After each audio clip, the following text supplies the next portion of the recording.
The media greatly influences society. They inform people about what is happening. It permeates people's lives by creating their own criteria and opinions. In this way, the media moves the masses, creating different social movements. For over 60 years, the people of Ambazonia were deprived of such privileges. The privilege to enhance their own criteria and opinion. They have suffered cultural genocide for 6 long decades, but not in this age and not with undaunted ABC Amber News on board. You must understand that wars are fought and won in the media. The speed of the revolution and Ambazonia's quest for freedom cannot be explained without highlighting the diligent use of the media. Franco-Cameroon colonizers, among other strategic moves, weaponized the media against Ambazonia for so long, and they continue to do so even today. The question would be, how much do the oppressed people of Ambazonia need to counter the media rage? Indeed, how much more is required to stop the genocide? The carnage in Ambazonia didn't start today. In 1961, 1972, 1984, 1992, Ambazonians were slaughtered in huge numbers and help was not forthcoming. Why? Because the oppressor was the piper in the media. The good news is, we have what it takes to dictate the pace. Right now, ABC Amber TV is taking advantage of the wonders of multimedia aggressively to inform the misinformed and disinformed with undaunted and other revolutionary programs bringing it to the news untold stories.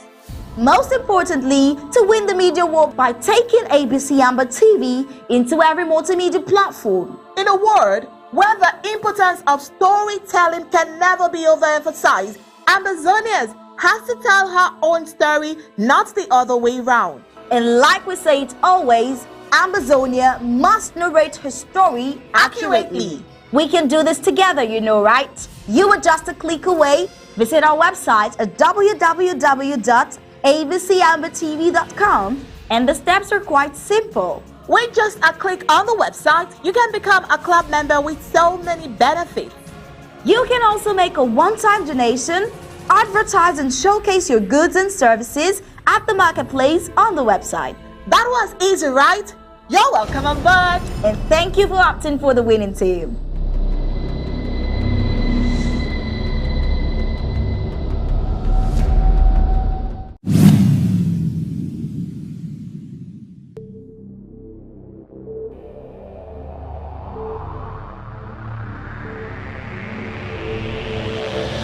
The media greatly influences society. They inform people about what is happening. It permeates people's lives by creating their own criteria and opinions. In this way, the media moves the masses, creating different social movements. For over 60 years, the people of Ambazonia were deprived of such privileges. The privilege to enhance their own criteria and opinion. They have suffered cultural genocide for 6 long decades, but not in this age and not with undaunted ABC Amber News on board. You must understand that wars are fought and won in the media. The speed of the revolution and Ambazonia's quest for freedom cannot be explained without highlighting the diligent use of the media. Franco-Cameroon colonizers, among other strategic moves, weaponized the media against Ambazonia for so long, and they continue to do so even today. The question would be, how much do the oppressed people of Ambazonia need to counter the media rage? Indeed, how much more is required to stop the genocide? The carnage in Ambazonia didn't start today. In 1961, 1972, 1984, 1992, Ambazonians were slaughtered in huge numbers and help was not forthcoming. Why? Because the oppressor was the piper in the media. The good news is, we have what it takes to dictate the pace. Right now, ABC Amber TV is taking advantage of the wonders of multimedia aggressively to inform the misinformed and disinformed with undaunted and other revolutionary programs bringing it to the news untold stories. Most importantly, to win the media war by taking ABC Amber TV into every multimedia platform. In a word, where the importance of storytelling can never be overemphasized, Ambazonians has to tell her own story, not the other way round. And like we say it always, Ambazonia must narrate her story accurately. We can do this together, you know, right? You are just a click away. Visit our website at www.abcambertv.com, and the steps are quite simple. With just a click on the website, you can become a club member with so many benefits. You can also make a one-time donation, advertise and showcase your goods and services at the marketplace on the website. That was easy, right? You're welcome on board. And thank you for opting for the winning team.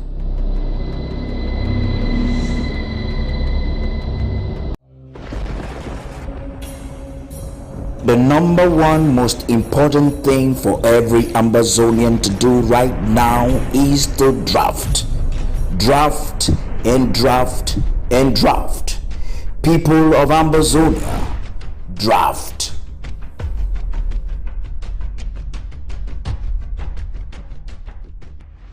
Why the war draft is a must now. Fellow Ambazonians, after 5 years of relentlessly fighting for the liberation of our homeland from the genocidal occupation of French Cameroon, it's very important that we remember why we are fighting and why it's so absolutely necessary that we continue to fund the struggle by joining the war draft and making even greater sacrifices than before. When the United Nations General Assembly in Resolution 1608-XV of April 21, 1961, granted independence to the Southern Cameroon's Ambazonia, they did not expect that 61 years after, this territory will be forcefully annexed and colonized by a belligerent neighbor. It must be noted here that the territory of the Southern Cameroons had already attained self-government as early as 1954, a status we enjoyed up to 1972, when the state of West Cameroon, Southern Cameroons, was illegally annexed, overrun, and occupied by French Cameroon. And because the Southern Cameroons within secure, internationally recognized boundaries, she had a functional police force under the direct command of the Prime Minister and head of government, including a mobile paramilitary wing that played the role of a territorial self-defense force. It was this vibrant territorial force that was illegally and surreptitiously disbanded by the Yaoundé regime in the mid-60s, when our nationalist leader and head of government of the Southern Cameroons, Bobe Augustin Ngom-Dua, was overthrown by the creeping annexationist regime of Amadou Ahidjo. So as we enter another patriotic war draft and fundraiser for our violent restoration forces, we must remember that just as we restored Dr. Ndele's government on October 1st, 2017, we are also restoring our territorial self-defense force, now dubbed the Ambazonian Restoration Forces, ARF. Charged with not only the defense of our country and our nation, but also with driving out for once the occupation forces of genocidal Cameroon.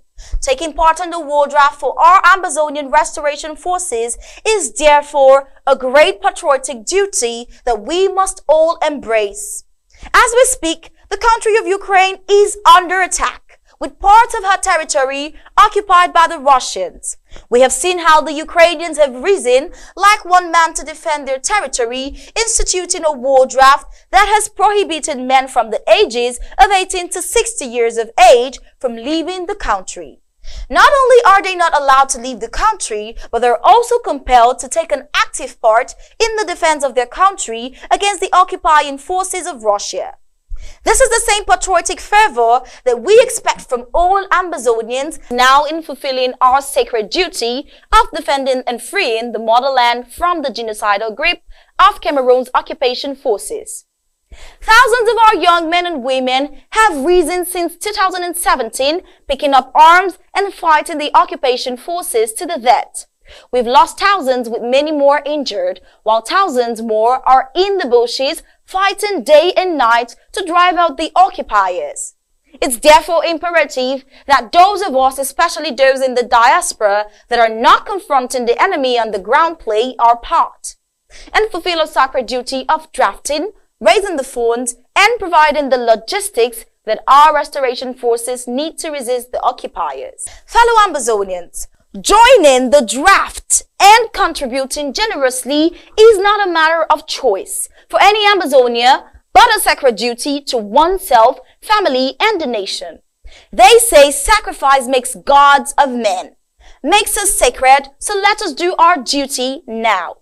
Our President, His Excellency Dr. Samuel Ikome Sako, and the Resource Mobilization Department will be visiting each and every county soon for another round of the draft.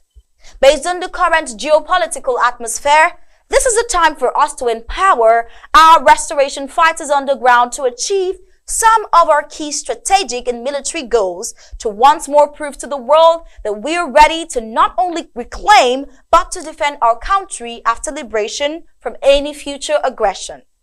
By building a formidable, responsible, and credible self-defense force, Ambazonians will be proving to the world that we are a responsible state and ready to play a constructive role in the Gulf of Guinea. The rest of the world is watching and waiting to see how capable Ambazonians are in terms of establishing themselves as Africa's newest state. We must therefore make even greater sacrifices in our efforts to upgrade our valiant restoration forces as they lay their lives on the line to liberate Ambazonia. As a footnote, we must remember that it costs between $3,000 to $5,000 to properly equip each restoration fighter to effectively engage the enemy. So as we look up to our boys on the ground, expecting results from them, we must first ask ourselves how far we've gone to empower them. We must first ask ourselves how much financial sacrifices we have made to provide them the means to fulfill their sacred duties. Fellow Ambazonians, this is the time for us to draft until we drop. That must be our slogan and rallying cry now. And along the way, we should be asking ourselves some critical questions. Are we still enjoying 3 square meals a day while our boys on the ground lack the basic gear they need to resist the occupiers? Are we still living a life of luxury and comfort while our brave restoration forces lack medical supplies at the front? Are we still throwing big birthday bashes while our restoration forces lack basic communications equipment to maximize their efforts? Are we still going on cruises and expensive vacations while our IDFs on the ground go without food and logistics? Are we still finding excuses not to make the necessary sacrifices and drafting big while our restoration forces lack the game-changing equipment that they so desperately need to bleed the enemy? On a daily basis, how much are we putting aside for our liberation, knowing that only through fierce resistance are we going to liberate our beloved country? Are we providing the federal government and the CIC the means to carry out some of the critical intelligence and other special operations across the national territory? Fellow Ambazonians, as we ponder these questions, we must remember that a goal that is not funded is nothing but a wish. And we must not let Ambazonia die as a wish, because we failed to fulfill our patriotic duties by making the great sacrifices befitting of a great people. Fellow Ambazonians, the war draft once more is coming to your county. Stand up and be counted. No great victory was ever achieved than by greater sacrifices. We are enough, so let's draft, and draft until we drop. Our existence as a people depends on that.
hear me. I get it. I was muted. So can you hear me now?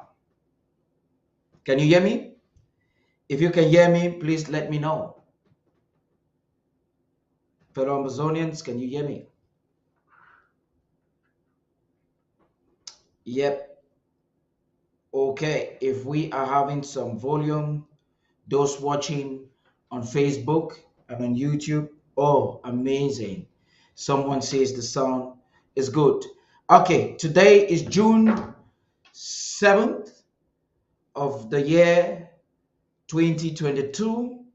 And on this very special occasion, again, it is the State of the Liberation Movement with the Secretary of State for Communication and IT.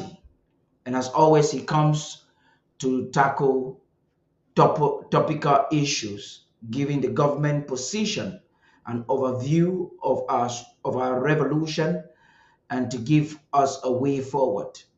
It's important for those who are watching on Facebook, on YouTube, and on our website to share and to inform somebody that we are live on ABC Amber TV. The SOS has a very important statement to make, and the brief of his discussion will be centered on this very important thing: United States,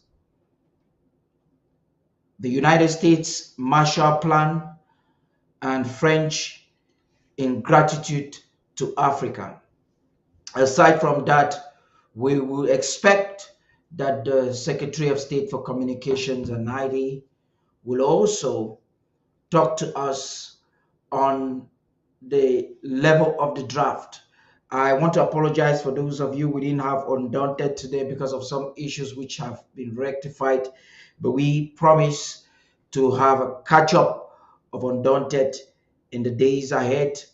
We're upgrading our system of production at every phase. We want to upgrade. Sometime it will not just cost you resources, it can also cost you time. So today we're doing upgrade with our system because there are some new things we want to introduce.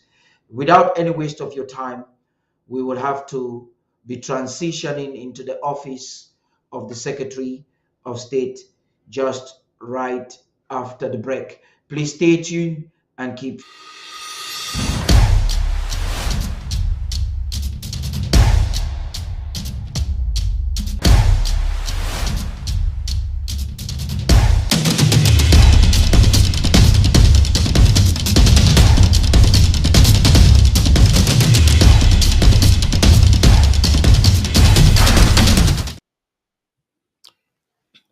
Global greetings to all Amazonians. Today, June the 7th, I come in front of you to talk about the state of our revolution. First, 21 gun salute to all restoration forces. Today's topic will be on the United States Marshall Plan and French ingratitude to Africa. Dear Amazonians and the international community, over the past weeks and the years to come, the interim government under Dr. Sako will continue to educate the Amazonian public on the terrible political, economic, and cultural consequences of being part of the French foreign entity called La République du Cameroun. The political jargon is known as a vassal state. That is to say, a country owned by another country by treaty. In this case, the cooperation treaty signed by President Amadou Ahidjo on December 26, 1959, with President de Gaulle of France, gave away the sovereignty of La République du Cameroun to France. This interim government has seen all the documents involved and takes note of the fraud involved.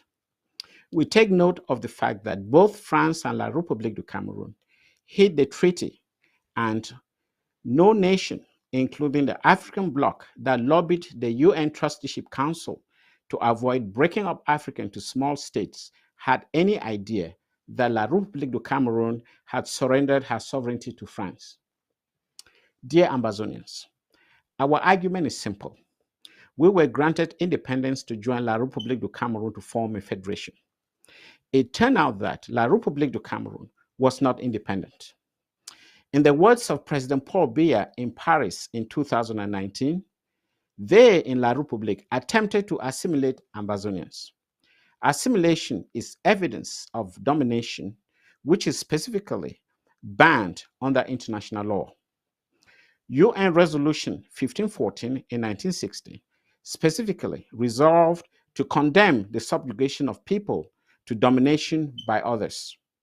Mr. Biya basically admitted to violating the people of Ambazonia in the failed Cameroon Federation. The overwhelming desire to have sovereign independence restored in Ambazonia did not come as an accident, granted that our federation with Cameroon has failed. The failure is manifested in 30,000 Ambazonians killed, over 400 Ambazonian villages burnt by French Cameroon, and nearly 125,000 refugees in neighboring countries.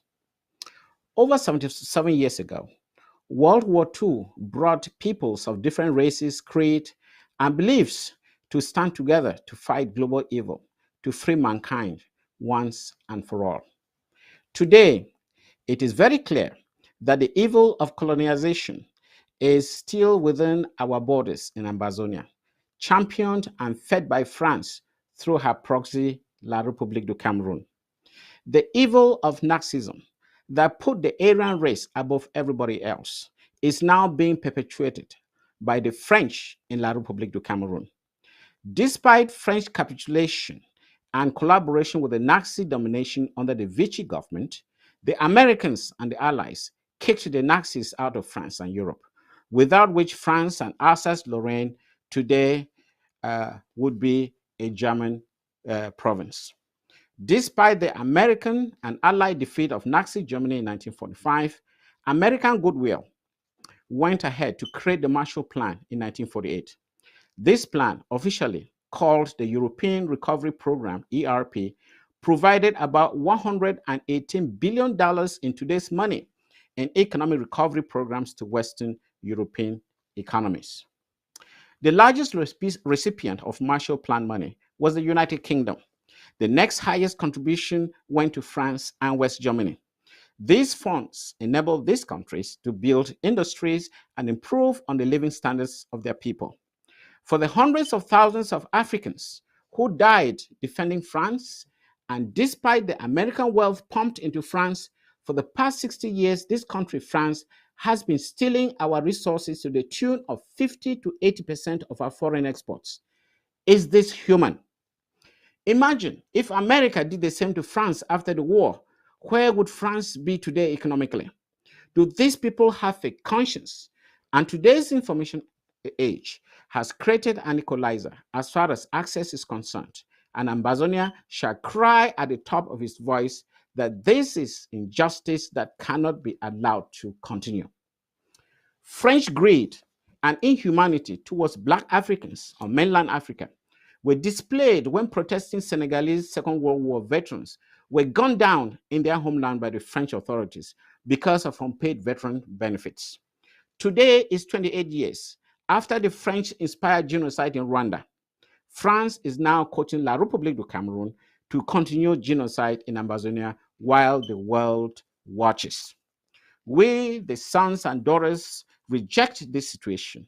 We continue to call on all Ambazonians to draft to support the Ambazonia Restoration Forces. The small victories in their battles today implant the seed for our eventual freedom. I want to take this chance again to thank all Ambazonian expatriates in La République du Cameroon, and especially those hosting our internally displaced persons and drafting to support our struggle for independence, restoration directly to the LGAs. Viva Ambazonia, viva the ARFs, and viva the people of Ambazonia. Thank you, and over to you, Paddy.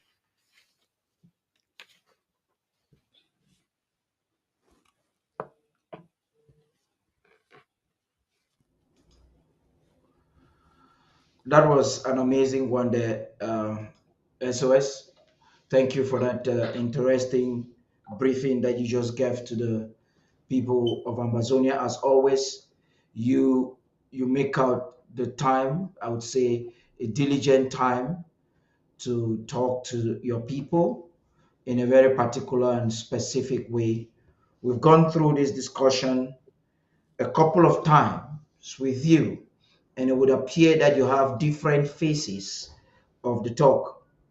That's actually quite inspiring. But then you just did some things which I want you to mostly ensure that you you take them again slowly so that our people understand. And I want to use your word, the metrics of it in legal terms. How was it possible? How was it that they said French Cameroon was independent and then they were not independent? Why was this fraught of a great danger to the nation and to the peoples of Amazonia? Maybe you want to take that again, even slowly, so that our people will get it. From then, I'll get into the question sections. Thank you, Paddy. I think it's a very important question, and it's actually the crux of the situation that we have with French Cameroon.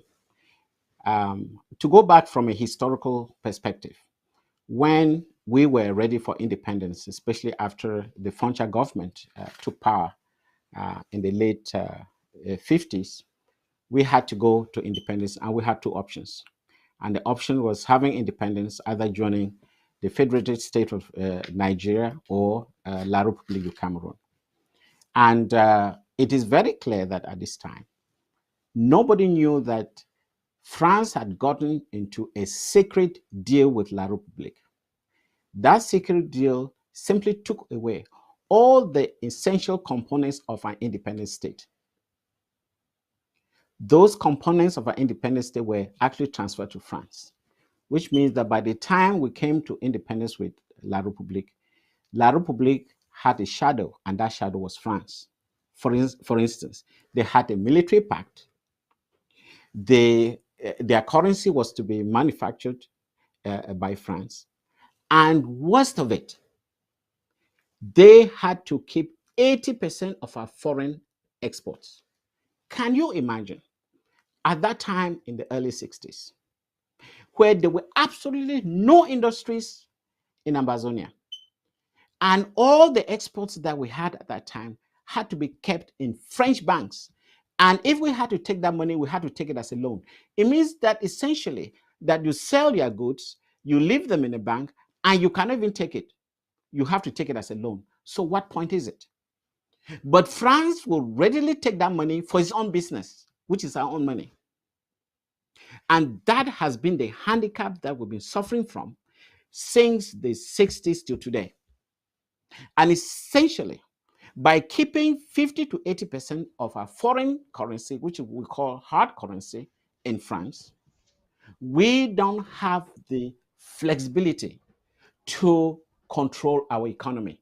We cannot invest the way we want, which means that in 1960, when we sold our produce to the international market, France took away 80%. We were only left with 20%. Can you imagine what that did to our economy?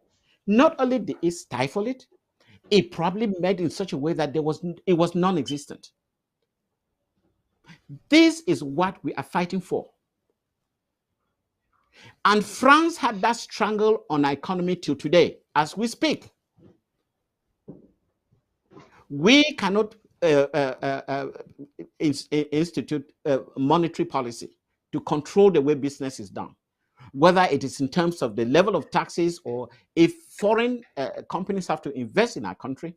We have no control over it. Everything that has to happen to us is dictated in France, and is dictated in France based on the French economy, not based on Amazonian economy. So how can we be independent when we cannot get control of our money? But it went further. It also stated that they will decide the political system in our country, and they will also decide the educational system in our country. So if they take the economy, they take education, they have a military pact, they take the educational system. What else is left? Where is that independence? You tell me. There is no independence. And that's why everything that we buy has to come through France. If you want to buy something from Germany, they'll tell the French will buy it from Germany, and then you buy it from France. But I'm not going to sell it to you on the price that they bought in Germany. They have to put their own interest on it. And that's what has happened over the years. And we have been feeding a fat cow for 60 years. The same country that America helped with the Marshall Plan to jumpstart their economy after Second World War. But that was not enough for France. They felt that they wanted more. And they came to poor Africans and said, we are going to keep 80% of all their exports. Do you think this is humane? If America had done that to France after the war, say, now that we fought for you, we are going to make sure that we keep 80% of all French exports, what would France do? Would France be what it is today? That is the problem we have at hand. And we have to take it seriously. We can never develop with this type of economic structure. We need our economy back. We cannot survive under this condition. This is tantamount to being a slave in your own country, as I've mentioned in the past. And you have all this elite in Yaoundé, they buy into it because they bribe them. Just recently we heard about Glencore that bribed the staff of SNH so that they can manipulate the market, the cost of oil or the price of oil. It is the same system. The French have done the same to all the Anglophone elite. Despite the fact that they just barely speak French. And lack of mastery of any language means that you cannot develop technologically because you have to understand the means of communication. We have to understand the language for us to be able to develop. We have No, go right ahead. we I'm have sorry grown about up. We have grown-ups in Ambazonia who can't even make a simple statement in English because they've all been jumbled around, whether they start in French and they go into English and back to French and so on and so forth. What type of country is this? We can't allow that to happen. We have to be ourselves and we have to be honest to ourselves. This has to stop. Over to you. You just mentioned Glencore and the lawsuit with a claim that Cameroon is outrightly, the criminals involved are outrightly denying the charges that they have taken bribe. And I think that is of equal importance because when you find them actually I would say the litigation process, the fight of the resources is not even what belongs to them. They're fighting about what is in Sonora, the deposits of Ndian and Edinao. That is quite concerning. You seem to have gone through that lawsuit, and what can you make out of it? Well, I mean, a lawsuit of that nature, we just have to wait for it to take its course. It is obviously very clear that Ambazonia owns 80% of all the oil deposits in Dian and its surroundings. And we own almost 100% of all the gas deposits. So whatever story is out there from La Republique, you know that they are champions in lies. I don't want to go into he said this or they said that. It is a lawsuit and it's been filed, I understand, in the United States. And they don't have to come on social media to claim that they're waiting for the evidence. I'm sure they've been served. If they've been served, there are specific issues that have been demanded from them to submit to the attorneys. They can hire one or a couple. Definitely, this is not just going to involve hiring an attorney. You have to hire an attorney office, which means that you need a bunch of lawyers. And with the amount of money involved, it will equally be a very expensive legal team to go and defend them. So it's just a matter of time for us to know exactly what happened. And the number of counts, I don't know what counts they have or what charges they have against them. And in many cases, it's just not one count. We take the case of the coup plotters, Chris Anu. There are 8 counts. And for people to understand, I mean, assuming that he's able to get away with 2 counts, he still has 6 counts, which means that uh, he will go to jail, or he'll be fined, or whatever punishment that it will be meted out to him or to them will be based on the 6 counts. So it doesn't matter. You may win 1 or 2 counts, but that's not the end of it. There are 8 counts. It's very important. There are 8. I don't know the case of Glencore. I'm sure that in a situation like that, it can be far more than that. So it's just a matter of time. I'm not a legal expert to start giving specific opinions as to which way it's going to go. So only time will let us know. Over to you. You just mentioned something about Cooper's annals and the things he's saying, but let's just continue to tackle something in this Glencoe. A report by CNN News, I saw the former Director General of Sonora. Now it's like they do not know whom to accuse. So there's some kind of a blame shifting. So this former DG of Sonora, who is serving a 15-year prison term, is now being accused, and he had to make a statement. Now, since you don't know much, I really don't want you to talk about the case specifically, but look at that attitude of a government that is managing a petroleum company, and nobody is seemingly speaking the truth to anyone at any time. That is such an embarrassment. But that is typical of La Republique. People just say they don't seem to understand the modus operandi of La Republique. La Republique, it's a country, as I've read, run by 5 people. And the modus operandi is always to blame somebody else, shift it to somebody else. If they want to have a negotiation, they want to have negotiation with themselves.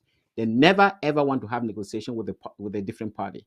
So all this running around, even about all the dialogue and so on, it's just a charade. They're looking for somebody whom they're going to bribe so that they only talk to themselves. So that when they go out there, they'll be showing off, like what happened recently with the release of Mrs. Mundi. It's just a charade. They want to show how tough they are, but it's a game plan that they've done it since the 60s. And one thing I really have to let Amazonians understand, Dr. John Wu Foncha went to Fumban as head of a government, and he sat there on equal terms with Mr. Amadu Ahijo. And can you imagine that a few years down the line, when Mr. Foncha told Ahijo that I don't like the way you are running this federation, instead of sitting at the table to discuss what Dr. Ngo Foncha was concerned about, he fired him. That is La Republique. And next, they did the same to Ngomjwa. They took him out and replaced him with somebody whom they know that will never ask questions. La Republique has the attitude that it can only communicate with itself and nobody else. Now they've come to a juncture where they have to communicate with an international legal body, in the case of Glencoe. And that's why they are spinning their wheels. They don't know how to rewrite the story. They don't know how to turn it around. And even somebody who's in jail, they want to talk to him, or they want to start blaming. That has been the attitude of La Republique. You take the case of Frank Bier, who is now being paraded as the potential successor to his father. Have they ever asked his opinion on any of the topical issues? It's the same thing. And one day when there's an issue, he will say, oh, I never knew about it. Nobody ever asked me. Over to you. There's lots of things. It would appear that our discussion tonight is going to really be very, very deep and long. And that is what happens when we're talking to a person of very, very insightful individual like you. You just mentioned the issue of Fram. We were actually working on that story for Undaunted this evening, and actually trying to see how Cameroon initially tried to deny, how Bia has shown some signs. There's so much. I want to shift that again. I'm still taking Frank one side, keeping Cooper on one side, because all the Amazonians watching now are excited. They want to hear what you have to say about it. Fellow Amazonians, ladies and gentlemen, everyone watching, you can see on our scroller the news updates. We have the payment details of the National Treasury, the board chair or board person, Madam Victorine Yakni, has sent out a message. I'll definitely be reading that to you in a few minutes. You're watching, just watching the SOS. I know some of you are very excited and you're seeing reasons why we need to win and win now. So go ahead. If you did not know the payment details, just go right ahead. They're below. Just go right ahead and make sure that you drop in some money. In a few minutes, we will open the phone lines as the SOS would have been done with some of the very technical questions I have. We'll open the phone lines for you to make sure that you chip in your idea or ask your question. I'm sure that the SOS will be able to satisfy that. Now, SOS, let's come to that lawsuit. It's important that we continue to talk and talk. House Speaker was with me live on Monday evening, and she expanded from her perspective, but really did not go deep as far as the lawsuit is concerned. Previously, you came on air, that's week before last, and gave a deep briefing on what this lawsuit is all about. And it was quite elaborate. But as the days evolve, we have Mr. Anus being announced and announcing everyone that is around him. I don't know, that's not English word, but it's just a way of, he's just his own person. It would appear that adjectives from the dictionary may not describe this individual very well. So we just have to use his name to describe who he is.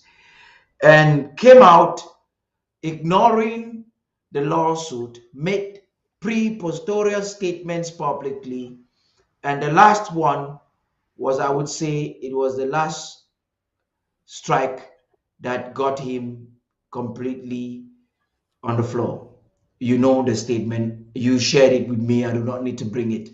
What do you think about this attitude? This is a question I've asked, and I do not seem to, I feel that the response has to be expanded and satisfactory. Is it all about ignorance? Is it all about ignorance or arrogance? Why could Anus be behaving so low and so mean? Two things I look into it, and I'm sorry. For me, it may be signs of mental instability. It may be somebody who wants 15 seconds of fame. There are some people that get so excited about an event, they feel that if they talk about it for that moment, they actually get satisfaction. But in most cases, that satisfaction doesn't last for long. And I have seen that with Chris Anno for the time that I've been in this restoration movement. When I say mental, I think I really have to qualify it. It's not being I'm not being insulting to him. It's all based on the facts that I collect. Because this is somebody who will say one thing, and the following day he will contradict himself, and he'll never care to go back and correct what he said earlier. I don't know what type in a state of mind I can qualify that. I think in a civilized environment, at least if you are running a state system where we expect fairness, if you make an error, you should be able to come back and say, I'm sorry, this was an error. I didn't have enough facts or whatever. But he never does it.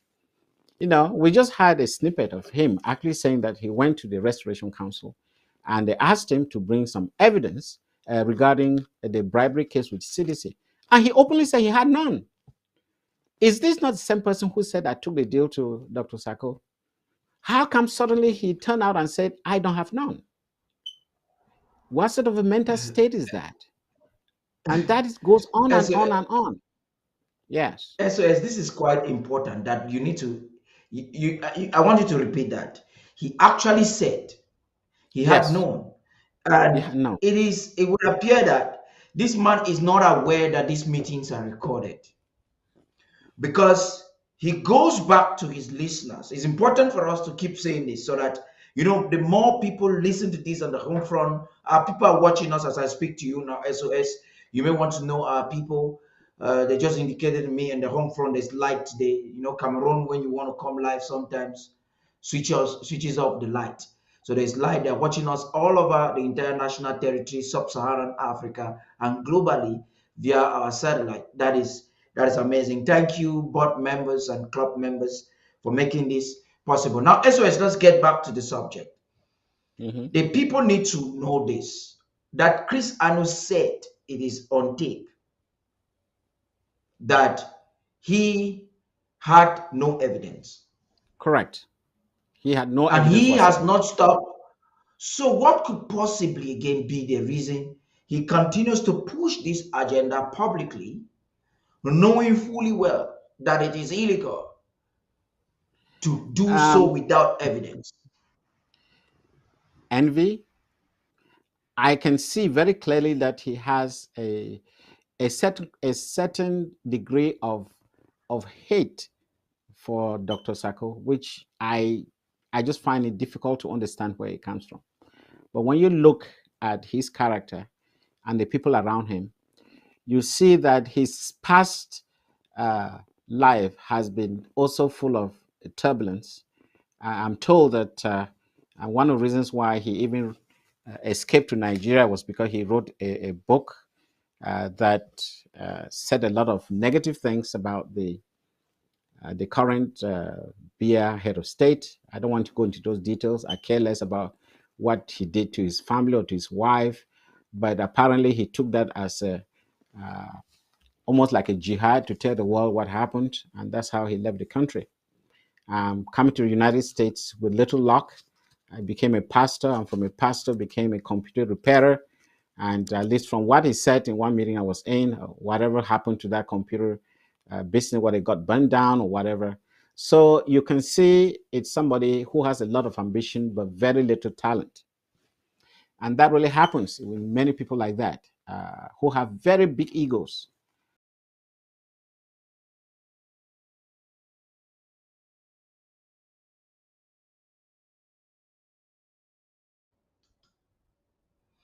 SOS, you are disconnected. Can you hear me?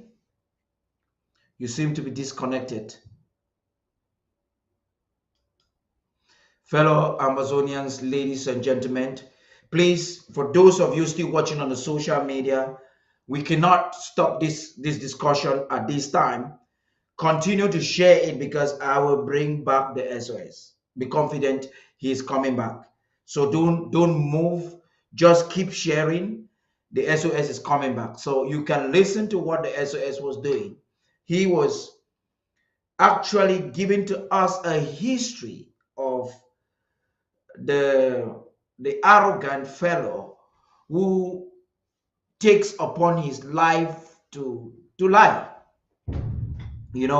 All he does is to lie. So keep for those of you watching on Facebook and on YouTube, keep sharing and sharing. There's something very special the SOS wants to tell us tonight, and nobody will stop us from getting that. For those of you who are watching and you think you can still hear me, just indicate, show some love. I'm seeing some love signs already. Keep giving me some love, people, and I'm also loving it. Keep doing it. It is not my show. The SOS will definitely be giving to us the briefings that are necessary for tonight. The more you like our production, you are telling your catchment, because on Facebook you have your space that has been given to you by Mark Zuckerberg. And as you like and share, you're telling your catchment that there's something important. So your group or your family group in the on the social media is alerted, and you're here listening because you definitely want them to participate. To our great people at the home front, congratulations to you all for standing your ground. Okay, the SOS is back. That's amazing. I'm excited. The people are excited that you are back, and you are back to continue our discussion. So thank you for coming back. I hope Cameroon did not hack hack your system. I hope I hope not I either. hope Cameroon I hope Cameroon did not hack your system. Yes, so the SOS is back, and let's keep giving him some love, all of you watching. You were at the point where you were telling us how the computer repairer got his Right. misfortunes and whatever, and appeared. Exactly. Uh, That is an interesting story, which you may want to yes. talk a So you little bit have more about. somebody with a lot of ambition, but very little talent, and very little patience to take time to train himself to a level that he can actually market his skills. I mean, it is not unusual that a lot of people arrive in the United States and realize that as a knowledge-based economy, it's you can't just go and do like what we used to do in the past, labor and so on and so forth. You need some technical know-how, and technical know-how to take the case of a computer repairer. Most people will just dump the computers and buy a new one. If the cost of repairing a computer is about 50% or 75% for a new one, people have no patience. So I'd rather get a new one with a warranty. So he got into that business thinking that we are in Africa where you can ask for anything and they'll give it to you. And it wasn't a sustainable business. So obviously it had to fall. And what did he turn around and what did he say? Oh, there's a restoration movement. Let me get in there and see what I can do. And you can see exactly how exploitative he was. He will go to meetings, wherever he go, he would declare that, oh, I left my job. So if I'm coming here, you have to pay me. In some cases, he would literally beg for things. People will buy things for him, buy clothes, buy little things. And that's how Chris Anu operated. It's a shame. And you have somebody like that and seeing how hungry he is. These are the type of people that La probably loves. And it went to a point where he had the audacity to tell everybody, oh, I've spoken to Mr. Bangui, I've spoken to Jukan Paul Tasson. These are all agents of La Republique. And he will proudly tell people, he told me. So it's not as if I'm lying. The last time I talked with Crisano, just after the situation that engulfed the interim government, I called him because I was very concerned and I had a lot of respect for him. I thought I could water down the issue so that he can come back to his senses and resume duty. But what I heard from him was very, very disturbing. So I'm not surprised that today Chris Ano is what it is. The last of Chris Ano we haven't heard it yet. He will keep on embarrassing himself and to a point where I hate to think about what is going to happen to him, because when you are in a country and you've already been sued on 8 counts, 8. If it was 1 count or 2 counts, well, he may get away with it. Let Ambazonians understand there are 8 counts. It means that even if he survives 6, 2 will still catch him, and the 2 that will catch him will be the deadly ones. So he should be prepared. He should be prepared. And to come out in the open and accept that he did what he did, it's just mind-blowing. I don't know what was the thought process if it is not a mental issue. So that's No, all I have no, to no, say. no, no, no. Now, when you say a mental issue, it can be interpreted in different ways. A mental issue meaning that your brain most probably has not been properly developed, and therefore you do not process the technicalities involved in utterances appropriately. That could be on one end, and which I think that suits that. I work with him, and I can say that he doesn't process information, what you call critical thinking in law. He's a bluff. In fact, he's just a flop in that. Now, when you talk of a mental issue, it could also be aging, which he is still not very old, even though I know he should be like 60. But then it could be the brain malfunctioning. Now, these are two things: development and malfunction, meaning something might have happened. It could also be a man who has lied a lot about himself and then has suddenly become possessed. And you can see his obsession is contagious. It has affected people like Nanchop, this other guy, they call him Prince Jacob. Now, SOS, this is the point. This man comes on air and talks to his people. his Facebook viewers thinks that we we know that a common person should have known that, okay, at this time, let me just stay quiet.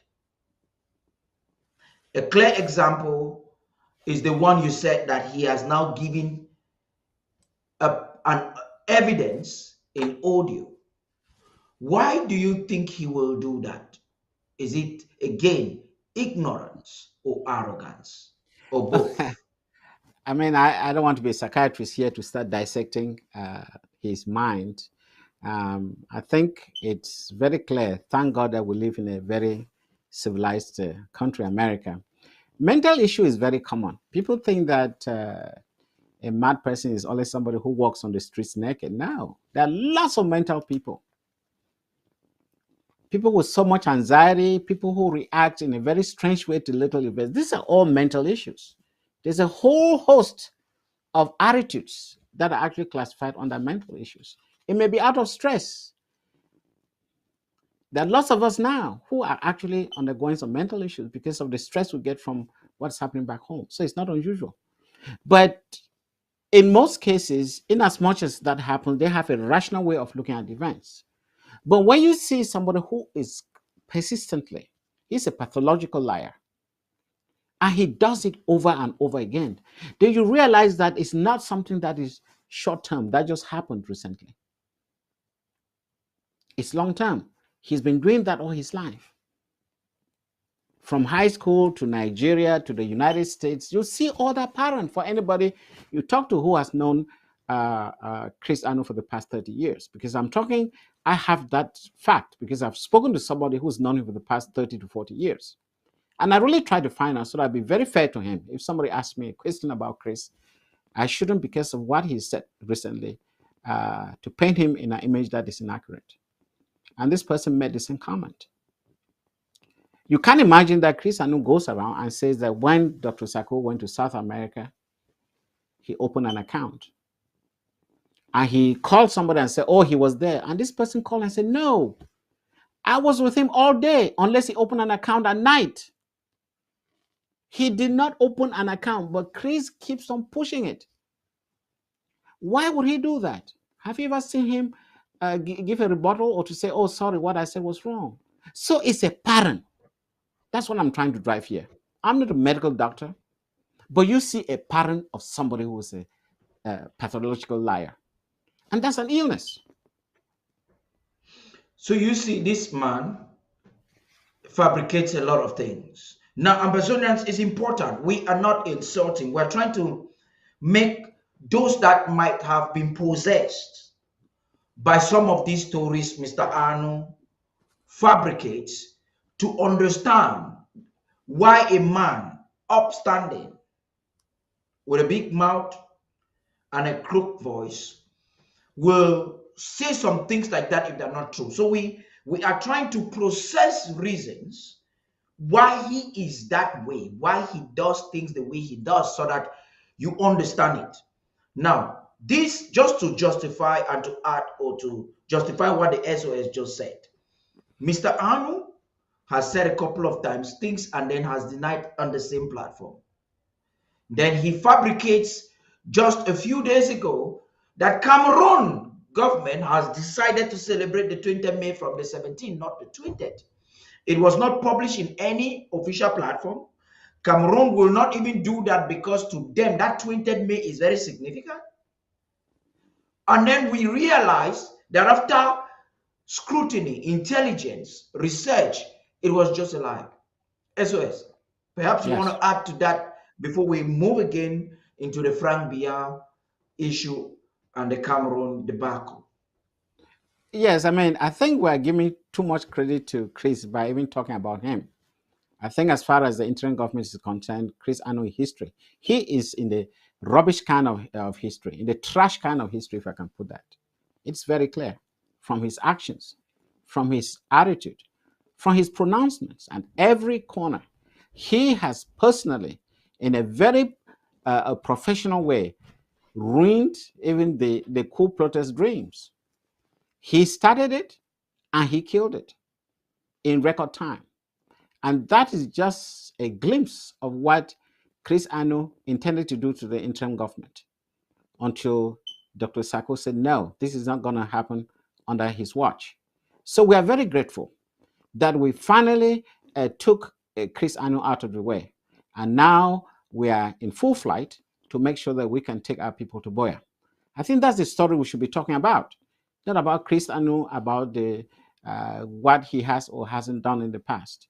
It is immaterial. I think the Amazonian people have been sufficiently informed about the attitude of this man, about the fact that he has done everything to feed his own very greedy ego. And what is even surprising and in a certain way embarrassing is that some people around him, and I hate to say that it's a tribal thing, most of them just go behind him without even thinking. For highly educated people.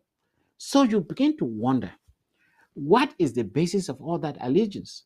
Is it just because it's tribal? Is it a genetic makeup that they all share? I don't know. I don't really know. Because if this is somebody who is actually bent to delivering Amazonia, why would he do a thing like that? Just because Paul Njukang Tasong shares the same village with him, so you just have to accept him and do whatever he does? It is mind-blowing. What type of nation do we want to create? How can't we look after a fellow human being, even if he comes from a different county? Otherwise, people will be asking me, why am I sitting here and talking about Dr. Sako? Oh, maybe I should have been looking for somebody else. This is the education that we have to let Ambazonians understand. That this ship, if I put it in mechanical terms, is a rigid body. You can't break it. We all have to go together in the same direction to Boya. You cannot have the north going somewhere else, the east going somewhere else, and the south going somewhere else. It's not going to work. We all have to go as a rigid body to Boya. And therefore, it's very important. It doesn't matter where you come from. It doesn't matter what your beliefs are. It is very important that we understand the language that is coming from the interim government. And the language has been consistent, has been clear, has been to the point. And every day when I come on board, I just try to make the story as practical as possible. And by the way, there are lots of Ambazonians in La République, our diaspora, because diaspora, they think that's only people in Europe and America. No, we have diasporans in La République. We have diasporans in Nigeria. And I wish to thank those diasporans in La République who have been very helpful to push the revolution forward. We recognize their contribution. Okay, and as much as we know that there are lots of sellouts in La République, we have to make the differentiation. It's not only us here in the United States and Europe who are making an impactful effort for us to get our sovereignty. So I'm here to make Ambazonians feel confident that we are having help from all directions. And I wish to inform them that we are well aware of that. And I wish to thank them on behalf of the interim government. Amazing. And this leads me to the last on this. With your permission, SOS, it's important. It is I the have audio all the you time. shared. Today I have all the time. Yeah. Don't worry. And Amazonians, listen, we're opening the phone lines very soon. You can talk to the SOS. He wants to talk with you. That there's this joy of what the proof you have shown that you're willing to be free. And as I speak to you, the National Treasury of the genuine interim government is inflating as we speak right now. Amazonians are donating big. So you look in and the nose bar, pick up whatever payment plan is favorable for you, and just donate. Just donate. Donate and donate. Do not forget to donate for ABC Amber TV. Now, SOS, let's get into the crux of this. And that is the last on this Cooper man. Is the audio you shared. I think about 2 a.m. you shared that audio. Was it Friday? Yeah, something like that. Yes. Friday, and I just laughed because it is a recurrent of the same thing. In the month, when did the president launch Lava Storm 3? Was it December? December, right? Mm-hmm. Yes. December, the president launched Lava Storm 3. And within just a few days, Ambazonians donated close to 70,000 US dollars. Anus came on air and said it was a fraud. I'm sure when he finally consulted with Richard Tango told him, listen, man, it is true. So they now saw that Dr. Sa, you see, these were not guys that had the intention to actually follow legality. Look, Dr. Billy I don't told want me, to stop Dr. you here. Lobati. Yeah, Yes, let go me ahead, sir. get this fact very clear. Go ahead, sir. If it was a fraud, why did they have to manipulate our treasury? Why do you steal something that is a fraud? You understand that they don't even have logic in their minds. If just as he has talked about the recent contribution for the draft, that is a fraud or it's a lie. How do you steal from a lie? Why did he have to bother? Now that in court, it's been proven that they have itchy fingers, and yet they go around and say it is a fraud. It just beats my imagination how to put the logic together. You don't steal something that is a lie unless you are lying. That is enough proof. We shouldn't have been going to court if everything that Sako did was a lie. Is No, that not logical? SOS, according to them, Sako is just being, it is an impostor, because if it is a lie that there was no money there and they Coopers did not contribute that money, then Dr. Sako and his team must be a team of mad people. You can interpret it any way you want, but the obvious Yes. interpretation is that the falsehood is coming from Chris, because you can't declare that it's a lie or what it's a scam, and then behind the scenes you are trying to grab everything that we've done. How many times have we gone behind? What I really want our people to enjoy what I really want for you to affirm as spokesman for this government, that our people to really get it, and those watching at the home front, is that this money was donated at a time when Chris Ano, Prince Jacob, Nancho, and all the activists campaigned against donation to the National Treasury. Am I correct? Absolutely correct. But let me go further. At each time that we've had any issue of fundraising, whether it is Lava Storm 1, Lava Storm 2, draft, Chris Ano has always come against it. Let it be known. This is not new. People might think that it's only now that Chris Ano came on air to talk about do not go for the draft. He has always done it from the first day, and that's why he has never contributed to the draft.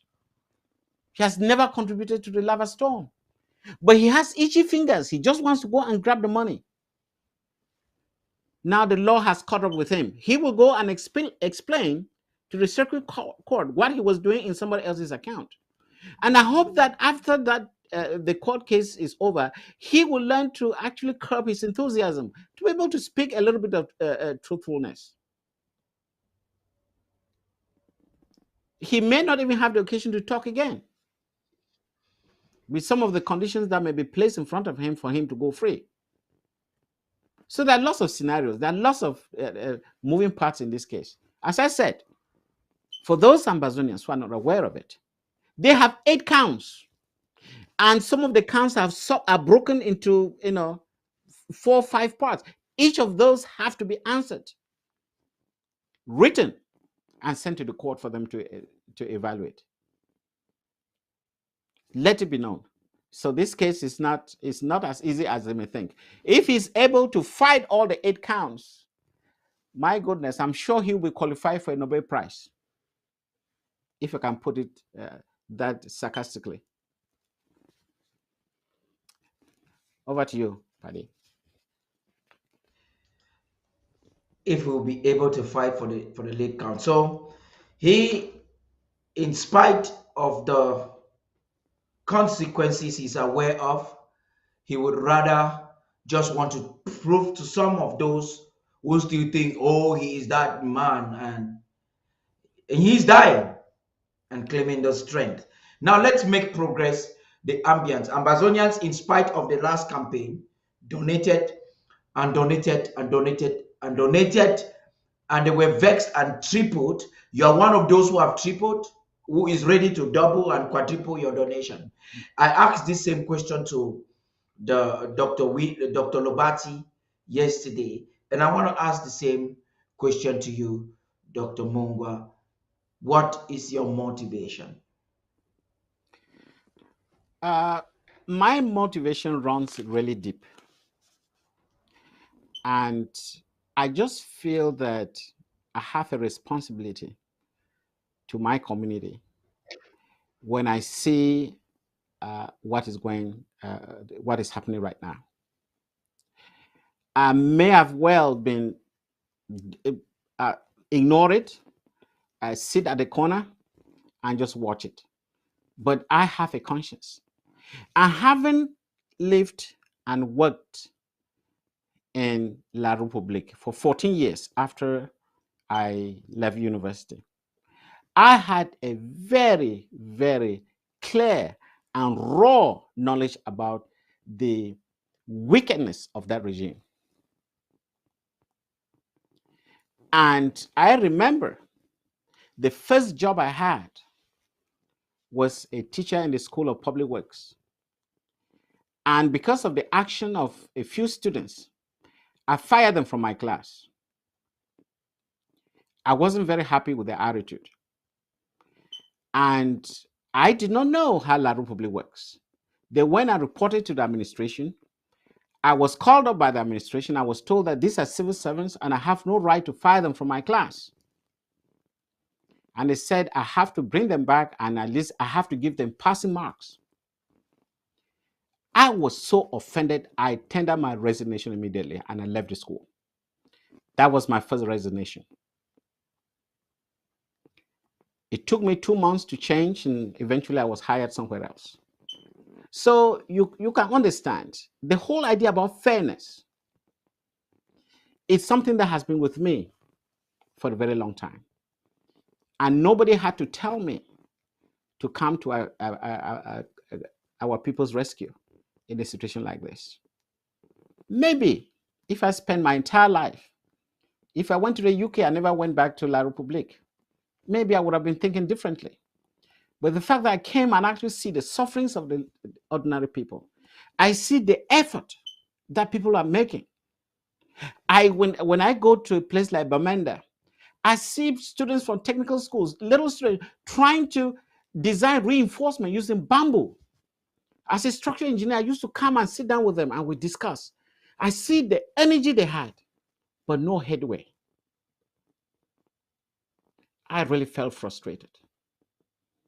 And coming to the United States and rising to where I am today, I think it will be pure injustice if I say this and I sit back and do nothing. That's the reason why I'm in this struggle. That is all the interest I have. The day Ambazonia will be free, the day we go to Boya, I will resign and I will retire. That's it. That was an amazing one there. As fellow Amazonians, ladies and gentlemen, you all watching on the home at the home front on Facebook, YouTube, and on the website. I want to tell those who are watching the importance of why you have to subscribe on ABC Amber TV, because we are evolving. Like I told you today, we were upgrading our systems. We are evolving with production. Sooner than later, things like this will not be streamed totally live on Facebook. Perhaps we might come on Facebook just when the SAS wants to take some questions, just to oblige those in the diaspora to participate, to become part of this subscription on the website. The home front, we're going to give facilitative measures to those at the home front to watch us with every platform for free. Even the app, once you are logging in from the home front, it will be free. But if you are in the diaspora, it will not be free for you in the diaspora, particularly in Europe, America, and maybe China. Perhaps in Africa, it will also be free. So why am I saying so? Just go on the website now as you're watching. The procedure is simple. We will show you that procedure in a few minutes, and be a member, a club member with a basic fee of only $10, and you're having professional broadcasting. Now, SOS, let's talk on this issue of Frank Bia and how and why Ambazonians should take that, for those still standing on the fence and hoping that there is anything good to come in the Franco-Cameroon fraudulent construct. Now, Mr. Bia, after being in power for at least 4 decades, I would say 5 decades, because when he just came back from the university from France, he was the head boy that Ayijo put as the head of the committee to look into the Anglophone problem. He served as prime minister and then succeeded Ayijo. And since then until today, he has been at the helm. He's now grooming, not just grooming, he has groomed already, but restructuring government setup to make sure that as he leaves, his son will take over. Ali in Gabon, that was made possible. And even Ali Bongo right now is sick. He has stroke. And in any country that has some sense should not be a president. But France is just keeping him there. It's in relation with the discussion you started earlier on. Just talk to us about it. I don't think there's any question I should ask. It's already a procession for you to communicate. Whether Ali or Biya are dead, it has no impact on how the country is run. I said before independence, they signed a secret pact or an accord, which simply transferred their independence to France. So France is ruling those countries from Paris. They're only there to make you believe that, there is some semblance of leadership. There is none. There is none. So whether Ali is on one leg or he's half dead is irrelevant, because it's always been irrelevant, even when his dad was around. That's what we call it, a vassal state. A state who has sold its independence to another state. That's the definition of a vassal state. And that's what La République is. So all this noise about Frank Biya and so on, that's the reason why nobody is even asking him any questions. What he has no opinion on anything. He's just a waste of space. Because what will happen now and after his father is gone has not and will not change until that accord of 1959 is abrogated. It has to be cancelled. If they don't cancel it, they go by that contract. They are going to decide the economic and political system of La République du Cameroun. Can we get that? It means that they will decide which political parties have to run the country. I think it was a gruesome experience for Frundi when he thought he won the elections and he went around the world seeking political help, and ultimately he had to capitulate. And now he has joined the bandwagon. He's more CPDM than you ever think, because they told him when he went to Marseille, they probably showed him a copy of the accord. Do you see this accord here? Do you want to live any longer? Okay, keep making that noise. Go back and join your brothers. After all, maybe you come from the South Province. Fundi, it's the same thing. And the guy believed them. Okay? So that's the story. So everything about Frank Biya being president and all that stuff is totally material. We're just wasting our time. I told you, La République can only negotiate with itself. That's what they did in Fumban. They brought a unitary constitution and they simply changed the title to a federal constitution. When eventually it came to our parliament, people started screaming, "Why, sir? This is not what we agreed upon on Fumban." But the crime had been done. You had already served Ahijo. They have come there, they've taken pictures, and they've shown the world. That's exactly what La République wants to do with President Sako. Oh, come, let us discuss. And whatever Dr. Sako said, they'll say yes. Or let us meet. They'll take pictures, and then they'll betray him soon after that. And then they'll come to the wall and smile. Oh, we got them. We got them. That's what they've been doing. And that's why instead of going to Switzerland, they want to meet Sako behind the scene. You begin to wonder of what interest is that? They have no opinion. All they want to do is make sure that they will give you some ideas, lie to you, and then when they come out, they say, oh, look at him. He's the one who accepted. And they will start killing each other. You have Anglophones who for 60 years don't understand the modus operandi of La Republique. They are here accusing each other. Oh, let's go for confederation. That's what we should be going for. Who promised confederation to you? Who? When? Oh, we want a federation. Who promised federation to you? Nobody. Who told you that La Republique wants federation? When and where was that stated? But I hate to see people who are so educated and yet in terms of critical thinking become so short. I have never seen that communication where La Republique asking for a confederation or a federation. Let them show me. It's all Now, Anglophones talking about it. now, SOS, you're just right. You've had this Cabral Libi, the broom man, who outrightly looked into the eyes after visiting Agbobala, the enabler, looked into the eyes of Southern Cameroonians, Amazonians, and told them that it is a federation is not a question for discussion. That's supposed to be a lecturer in the university that's teaching law and definitely should understand the legality of the two Cameroons either being together or not. That's him on one end. Now, I do not want us to digress too much, just to affirm to what you're saying, how Anglophones, those who have chosen to call themselves Anglophones, could be myopic in their thinking. Now, we settle on this Frank Biya succession of his father. It might be a huge challenge because the Secretary General at the presidency gave order for Emilien Vogo to be released. And Laurent Esso, Minister of Justice, says no. So you see, these are power mongers.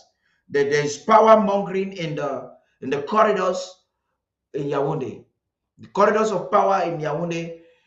How now, from your anticipation, it's important our people get to know this so that those who are getting out of the land get out quickly because of the war there.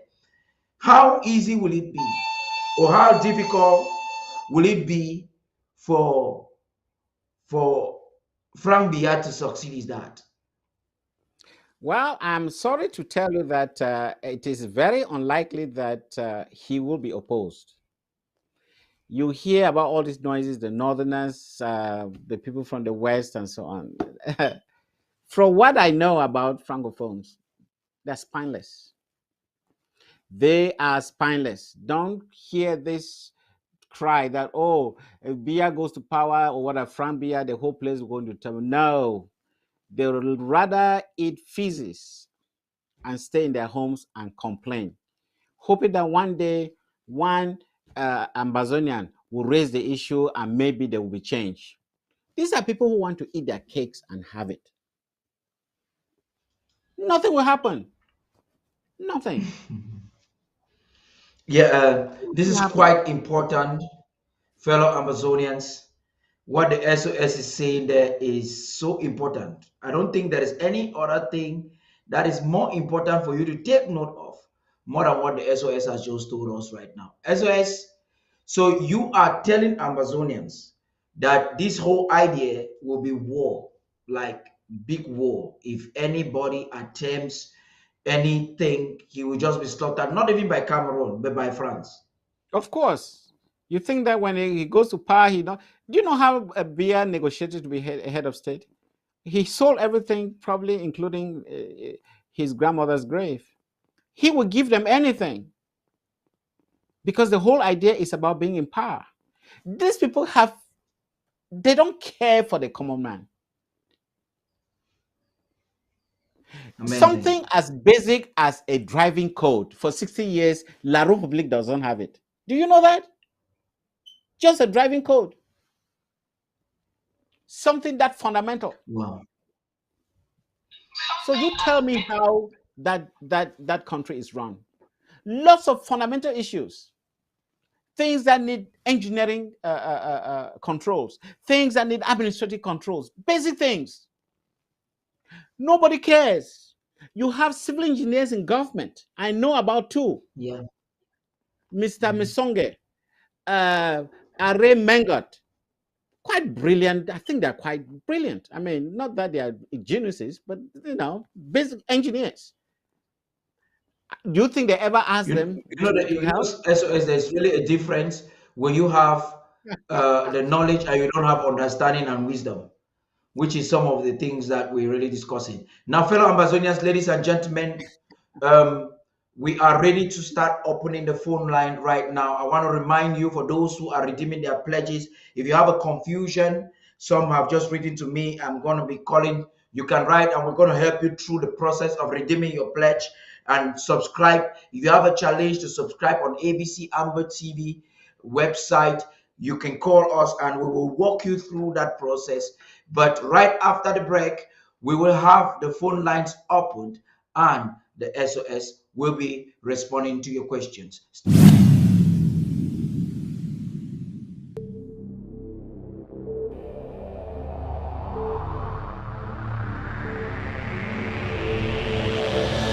The media greatly influences society. They inform people about what is happening. It permeates people's lives by creating their own criteria and opinions. In this way, the media moves the masses, creating different social movements. For over 60 years, the people of Ambazonia were deprived of such privileges. The privilege to enhance their own criteria and opinion. They have suffered cultural genocide for 6 long decades, but not in this age and not with undaunted ABC Amber News on board. You must understand that wars are fought and won in the media. The speed of the revolution and Ambazonia's quest for freedom cannot be explained without highlighting the diligent use of the media. Franco-Cameroon colonizers, among other strategic moves, weaponized the media against Ambazonia for so long, and they continue to do so even today. The question would be, how much do the oppressed people of Ambazonia need to counter the media rage? Indeed, how much more is required to stop the genocide? The carnage in Ambazonia didn't start today. In 1961, 1972, 1984, 1992, Ambazonians were slaughtered in huge numbers and help was not forthcoming. Why? Because the oppressor was the piper in the media. The good news is we have what it takes to dictate the pace. Right now, ABC Amber TV is taking advantage of the wonders of multimedia aggressively to inform the misinformed and disinformed with undaunted and other revolutionary programs bringing it to the news untold stories. Most importantly, to win the media war by taking ABC Amber TV into every multimedia platform. In a word, where the importance of storytelling can never be overemphasized, Ambazonians has to tell her own story, not the other way round. And like we say it always, Ambazonia must narrate her story accurately. We can do this together, you know, right? You are just a click away. Visit our website at www.abcambertv.com, and the steps are quite simple. With just a click on the website, you can become a club member with so many benefits. You can also make a one-time donation, advertise and showcase your goods and services at the marketplace on the website. That was easy, right? You're welcome on board. And thank you for opting for the winning team.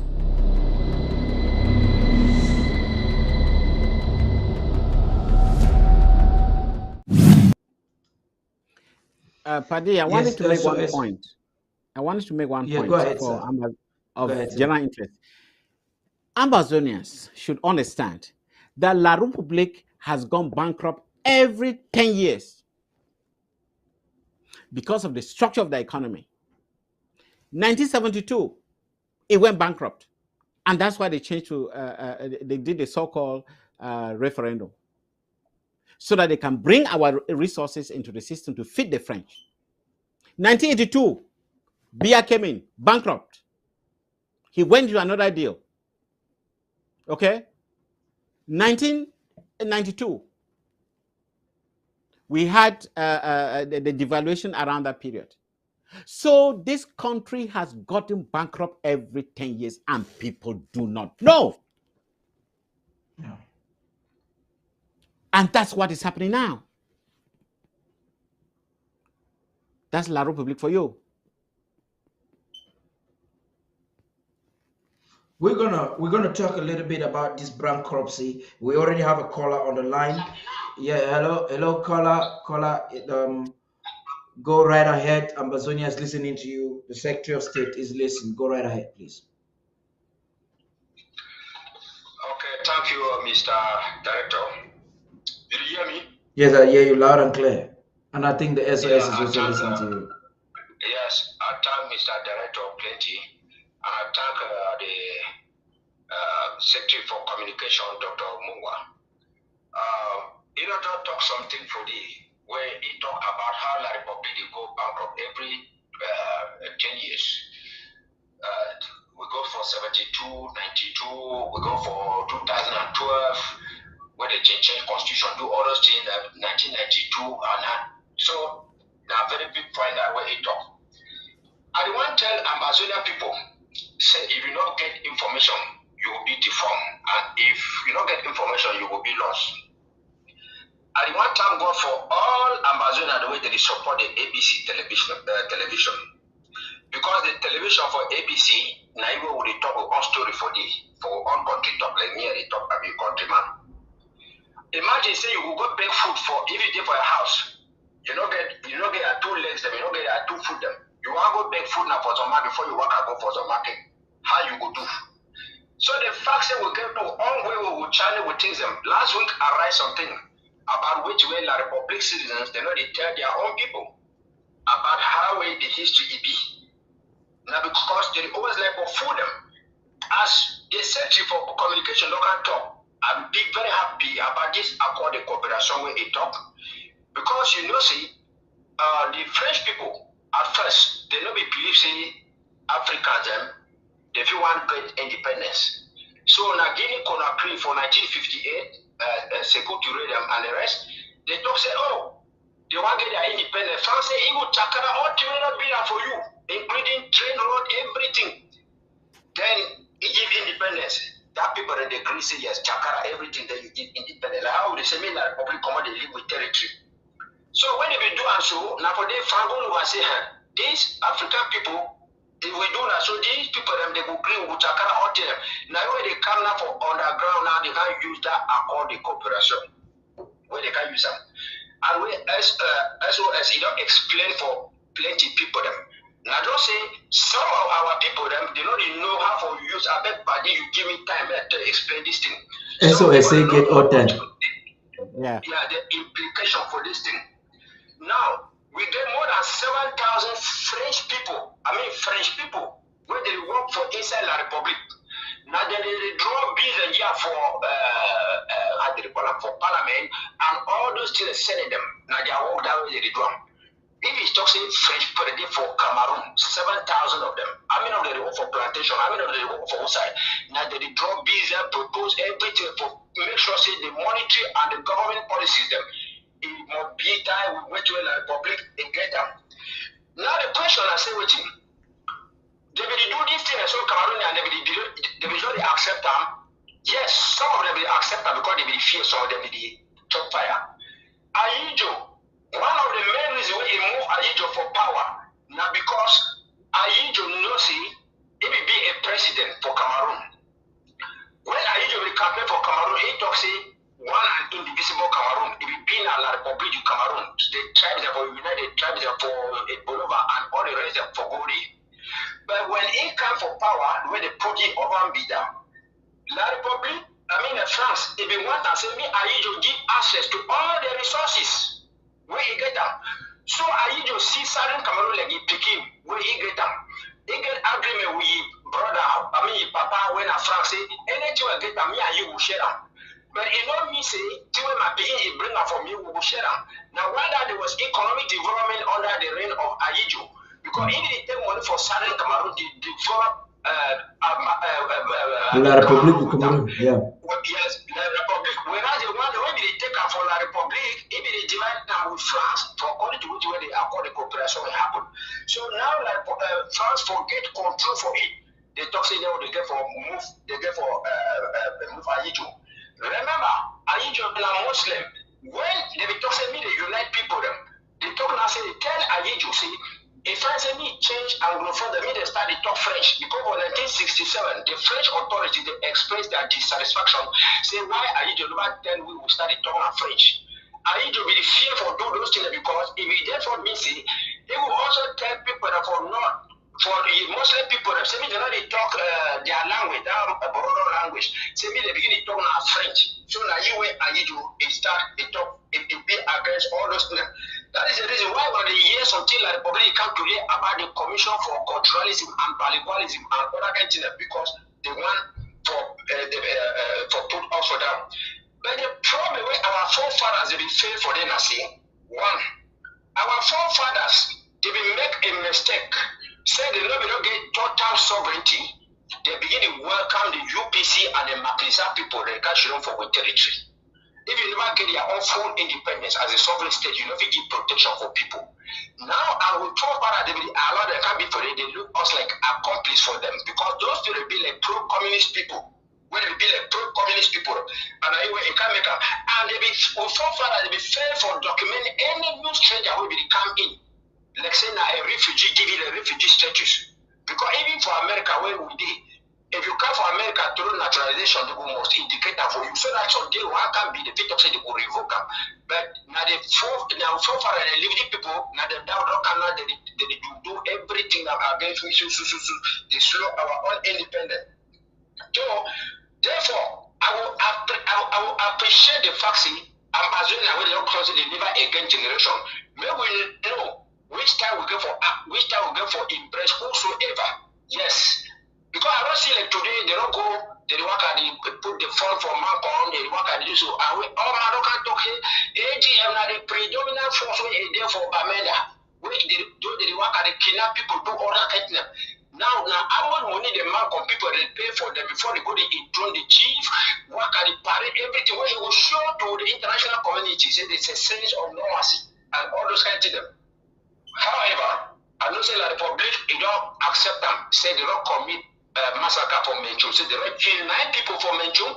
Like how they will admit and say they kill from Babu and all the other places. Now I want to ask this question. I hear some old way you come up from Munja. They don't have any talk with General Sagat. And General Sagat when they use them now Fako country he be buy and give him. When interim government he put there for lockdown Sagat to the all day different and all the kind of thing. And now he don't show us say they work together and whatsoever. The last thing I want to talk, thank you, I don't end. The last thing I want to tell people in the city, maybe Amazon will be very, very vigilant. I don't hear plenty of people in the local tell we say, yes, if Pobia die, we will go get independence quick.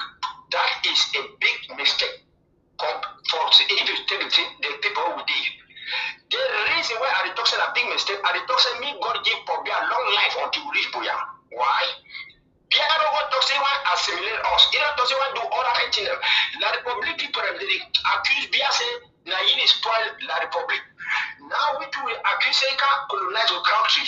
In Bia die today they bring a new person. They will come fool with people the way they be foolish sometimes. They say, oh na Bia be the spoil and we will give a new person a trial and I will carry all begin to go for different side. So I want ambassador say me gonna make sure see we not get nothing for do with Piawari they alive or dead. We not get nothing for do with this Akeremuna and all these self-imposed people the way they there for them. No military warriors, nothing. And we win the war. At time when I plenty, men when I hold a fine, front when I hold them, everybody when I hold them. Now like this, you don't come any man go for it, papa, you don't. Yes, we not need for God beg La Republic before we live under them. If La Republic call ourselves with cockroaches, with rats and whatsoever, tell me they leave us, we go. Why you call some person saying a cockroach? What you got to cockroach there for inside? What you talk shit there for inside? If you condemn some teaching in man, why are you afraid to allow that thing? If they get the legality over us, let them come to Switzerland and prove it in Switzerland. Thank you. Thank you. Thank you, plenty. Thank you. As that was quite elaborate. Okay. Yes, I think just to Ochiba make touch yes, on a I lot of mean things just where I should say you want comment. yes, absolutely. I think I really thank Oshiba for being so to the point and at least speaking in our lingua franca. One of the reasons why the Sako government believes that the Swiss-led process is the only way for a viable change in Ambazonia is that he wants an occasion where he will come there as the leader of an independent nation. Not somebody who will be cajoled or somebody who will be manipulated as if he is just a subject of La Republique. He has to sit there as an independent person and defend Ambazonia. Period. And as far as the Swiss-led process is concerned, there are two protagonists, La Republique and Ambazonia. And the person sitting on the side of La Republique is Paul Biya or whoever is going to take over him. And on the side of Ambazonia is Dr. Sako, to the best of our knowledge. And I want to make this very clear. It is not Cho Ayaba. It is not Sisiko. It is not Bo Herbert. It is nobody other than Dr. Sako. He is the other protagonist, at least on the record. And we know that. Let Ambazonians understand this. So those who go around and say, oh, our Cho Ayaba ADA, we are fighting for this. The Swiss-led process is between La Republique and Ambazonia under the leadership of Dr. Samuel Komisako. These are the facts. And let anybody who thinks that I'm wrong to bring the proof to the contrary. And I want Ambazonians to understand that today. That is the choice we have. And remember, the Swiss-led process has been endorsed by the US government, the UK government, the EU Parliament, and the African Union. So who else is important that you would think that it is La Republique talking about some sort of a government-run negotiation in Yaoundé? Are these the same people who want to believe? What happened to the first negotiations? And what makes you think that you have to go for the second one? Why don't you go back to Fumban in 1961 and tell us what happened? How can people be deceived and deceived and deceived and deceived, and they still want to believe that if you go to Yaoundé to meet La Republique, you are going to have a fair shot? As actually I they don't are know. forcing I don't themselves understand. to believe that something good can come from Yaoundé. These are people who are liars, they are crooks, they are thieves. What haven't they done? And these are the people you want to go and meet at night. The likes of Paul Njokan Tasson, these are the people you want to go negotiate with. The likes of Bankwi, the likes of Philemon Yang, or the likes of Diongute. These are the people you want to meet for negotiation. We need an international arbiter, and we have it. That is our Balfour Declaration. Thanks to the Senate resolutions, thanks to the Americans. That's quite important what you have said there. Fellow Amazonians, ladies and gentlemen, those who are watching, the phone lines are open. The comments have been following. So far, it's quite interesting as you speak. Amazonians keep typing and they are saying that Dr. Sako forever, Dr. Sako until we get to Boya. Free Mokom says the Yaoundé man is pure lazy man.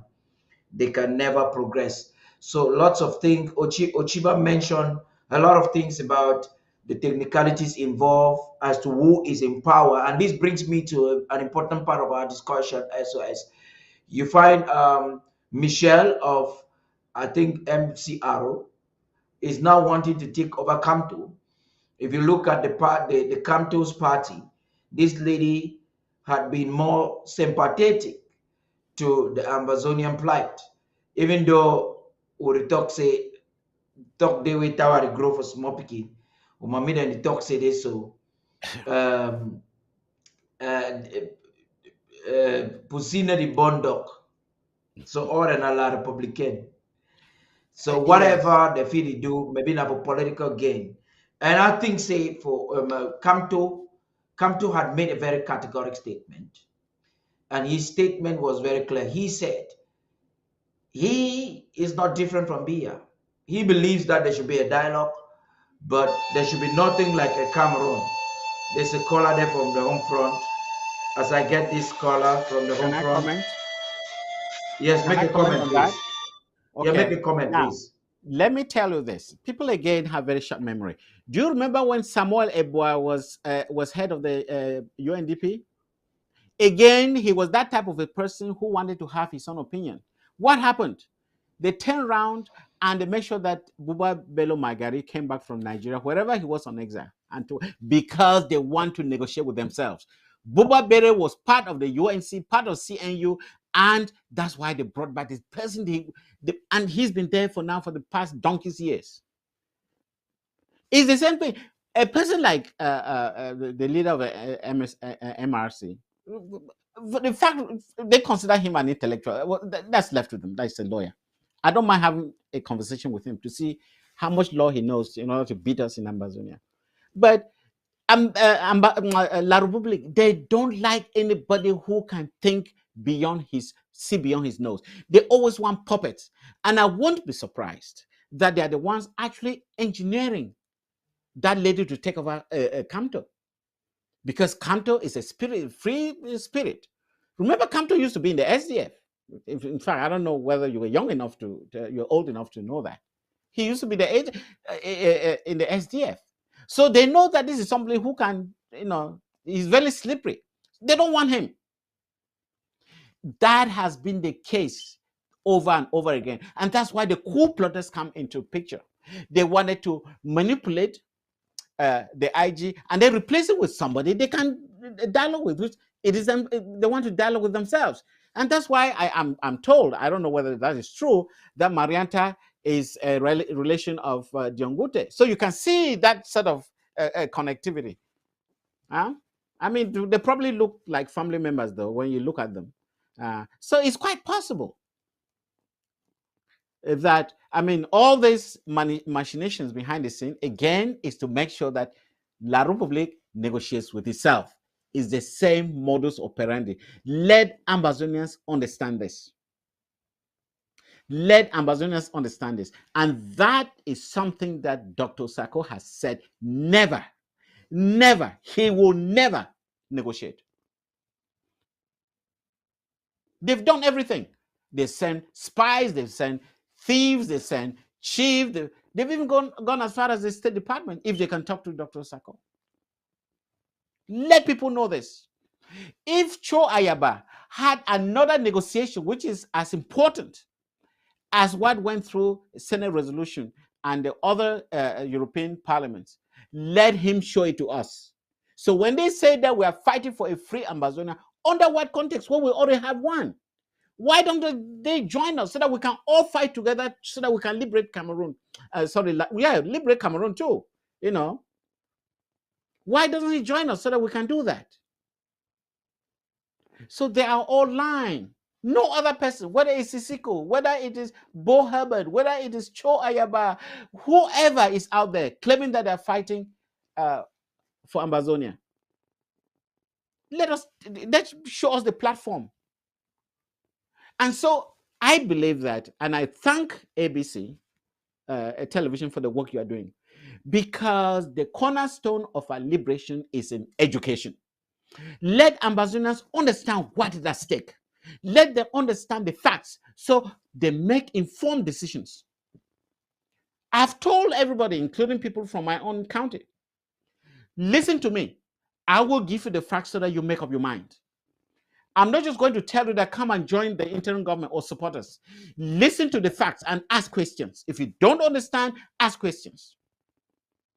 so that you make informed decisions, so that tomorrow you don't come back and say the same things that our forefathers said in football. Oh, we did not know that they had sold their birthright to the French. We can understand the excuse, but now will be stupidity.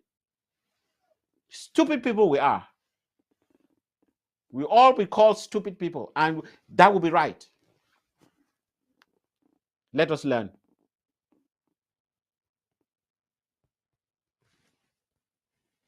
I had muted myself because of the calls that were coming in, Okay, and let's go for the call. yeah, yeah. No, the caller is calling from the home front, and it is not. Yes, Amazonian, keep calling. Insist. If you cannot call from the home front, just send to us your message, and we will definitely read it out. Read it out. Yes, if you are unable to place a call, send us a message. Amazonians, let me go through the comment section a little bit. Ayaba is a terrorist. Coopers are impatient fellows. Okay, we are gone. Let them not be wasting their time. So that those are some of the comments that are coming in. Yes, I see a lot of people calling from the home front. It would appear there's network issue. The call drops off. You can keep calling and insisting again. Now, as we are receiving these calls, there's this other aspect which I think it is of utmost important that you get to scrutinize it. It has to do with not just this transition of power or who is taking out who. You find Ochiba mentioning the is it the inauguration of the new phone of Mancon, and the ceremony was not just traditional; it has suddenly become more like some political event where Cameroon or Yaoundé is looking up to chart a way forward for their agenda and the home front. But the good news is they actually respected the ghost towns of yesterday. But today there was a lot of flamboyance. I'm sure you must have seen the pictures floating all over the social media. What are some of I the intricacies and technicalities involved with that? Yes, I mean, I was very happy to learn that they respected the ghost town, and that is very important because it tells you the role we play back at Ground Zero. We can understand in a revolution of this nature, where you have a regime, a dictatorial regime that is doing everything it has to be connected to those who are in power, because ultimately what they hope to achieve is to be able to control the minds of the people. We have seen that initially there were ministers and parliamentarians and so on. These are all they want to go to the representative of the people. Now it is very clear that if it's talking about ministers or parliamentarians or senators, they were never elected by the people, so nobody cares about them, and therefore they have no influence. Well, they may bring a bag of money, CFA, and a share people will take because they're hungry, but their real impact on the people is minimal.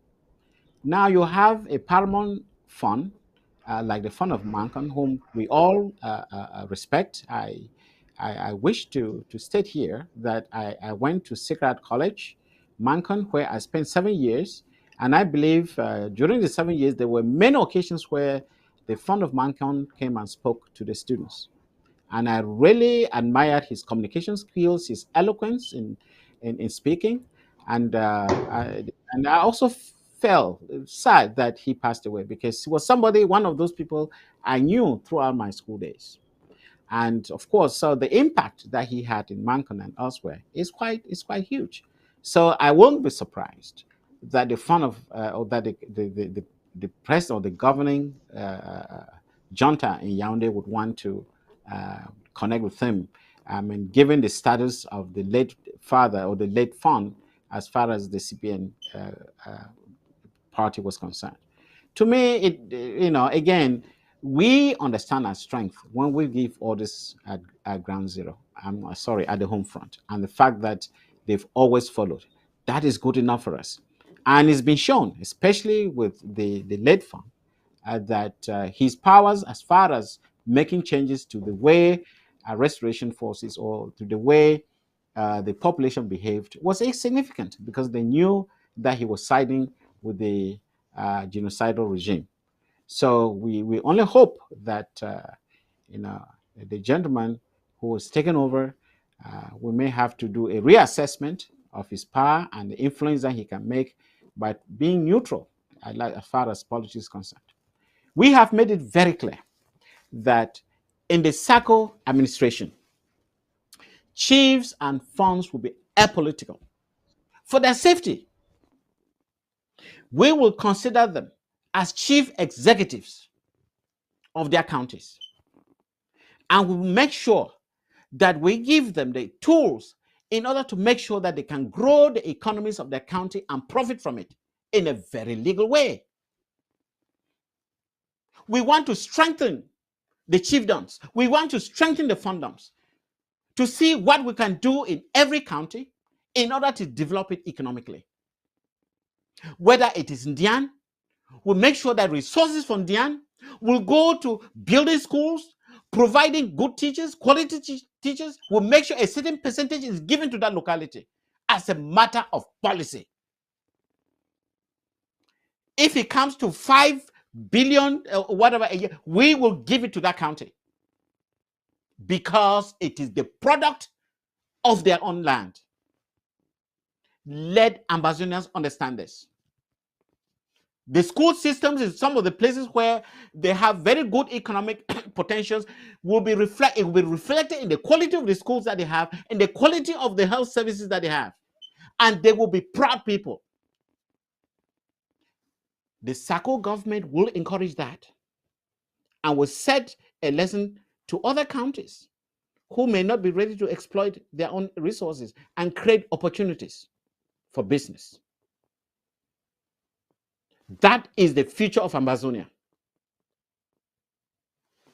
Over to you.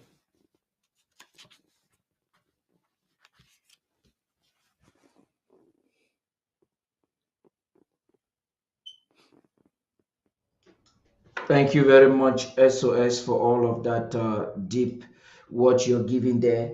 I think I have very important question, which will be the last two for today. It's about the season we are in. It is the state of the liberation movement. It has to do with the draft. That is our only way forward. Amazonians have responded lavishly. If you look at the way you have been experienced with the draft, I think you've participated in the two previous drafts. If you look at what is happening, what can we say, or what should we expect? What can you anticipate from your savoir, from your wisdom of what is happening now? Is it hopeful? What should we expect? I remember when I was asked a similar question by Onye, that how much or what do I anticipate on Saturday? I was extremely modest. I said we can put together 100,000. 200 will be really excitement. We'll be dancing in squares. But it went way above. Twice, 400 and even 400 plus. That is an indictment. That is of the coup plotters. We have demonstrated that Dr. Sacco is the leader of the Ambazonian people.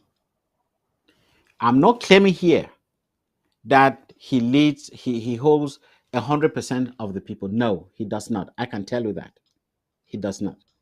But he is holding a substantive percentage of the population that will justify him representing Ambazonia in the Swiss-led process. Having said that, where we are now, I think we have also given indications to the restoration forces, the sort of capabilities we have and what we intend to do.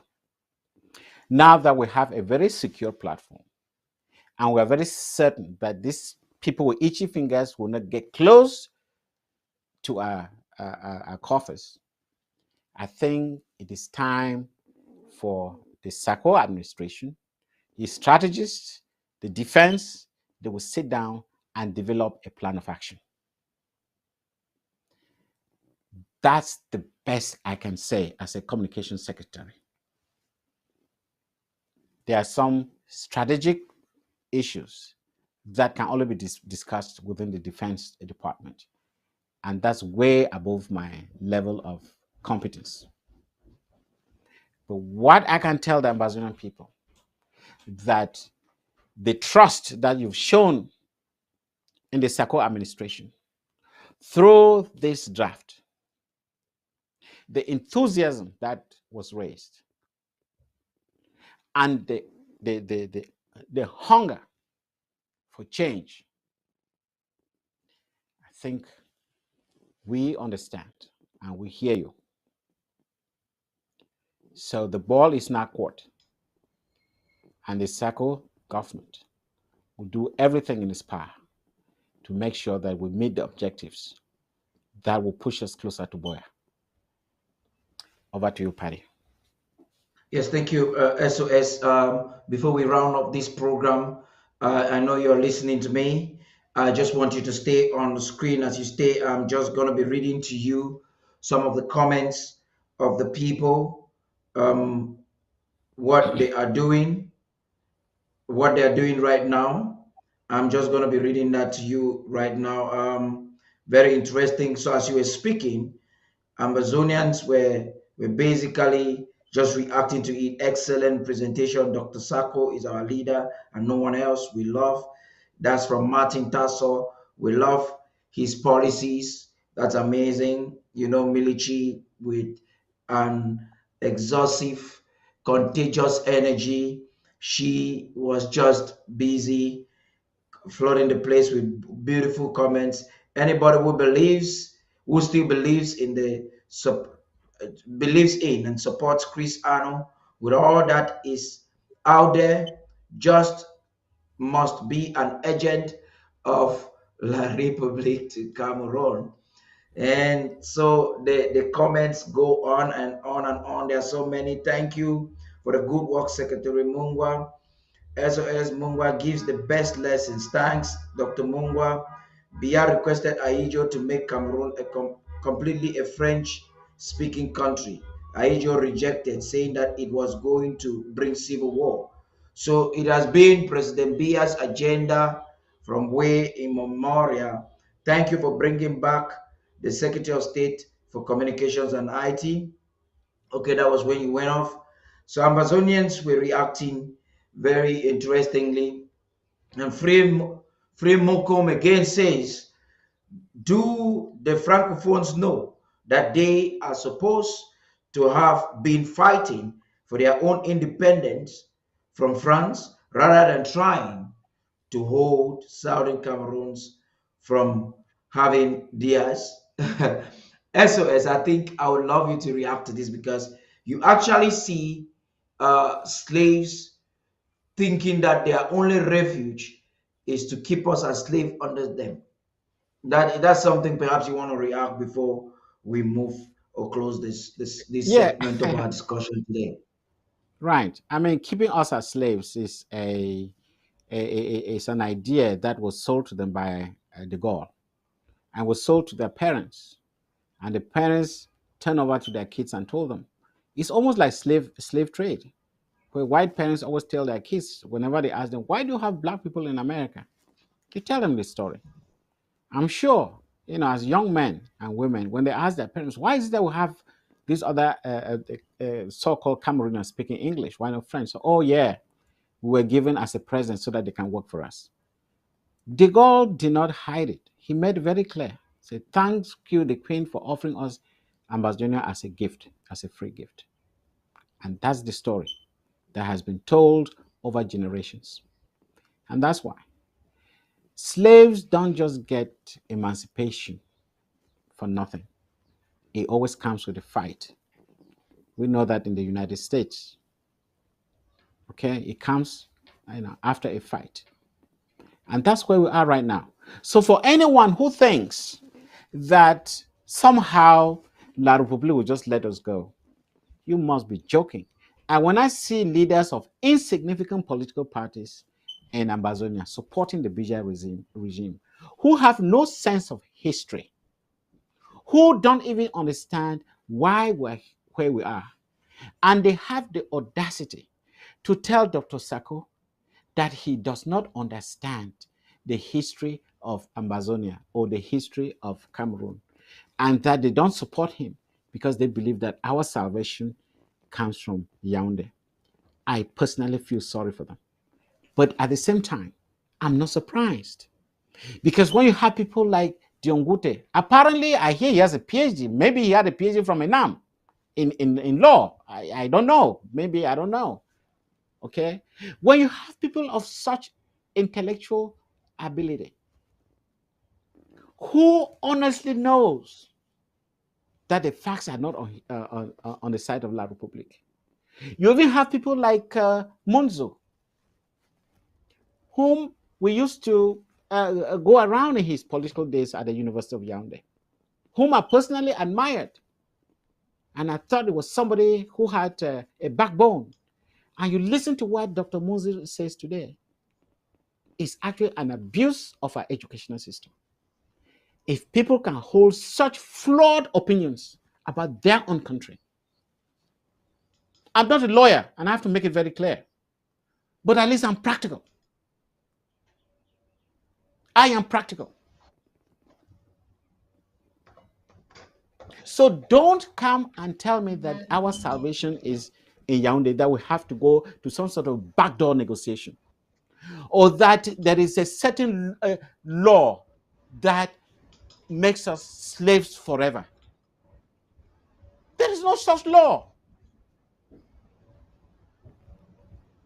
I hope Ambazonians understand this. We will fight and fight until we get to the Swiss negotiation. Because if America, the United Kingdom, the European Parliament, the AU supports our position, then we are in the right direction. We are moving in the right direction. Thank you. Yeah, SOS. There's a caller here. We have Mayor Kare on the line. Yes, Mayor Kare, please.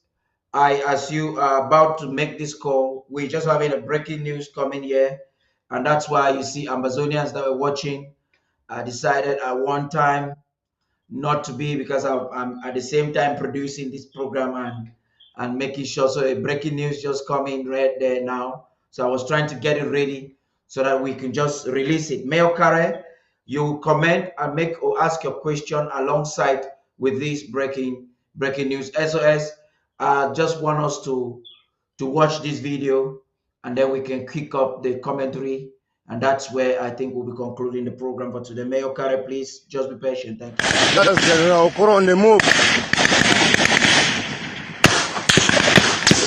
That is General Okoro on the move. As you people can see,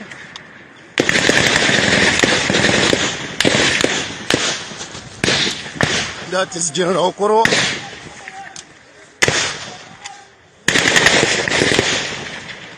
That is General Okoro and his people. And General Okoro that. Now General Okoro that on the move.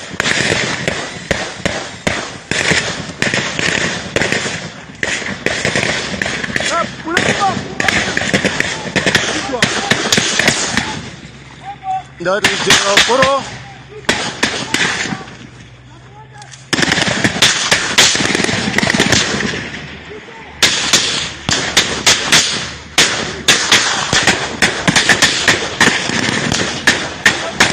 That is General Okoro.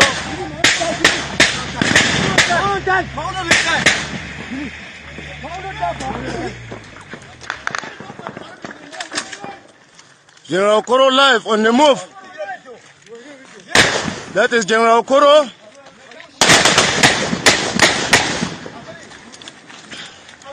That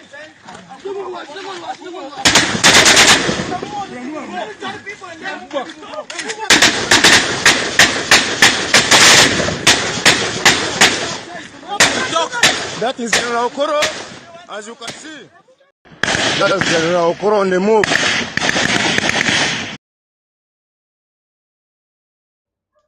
Our fellow Amazonians, ladies and gentlemen, that's a live video. We just received it now.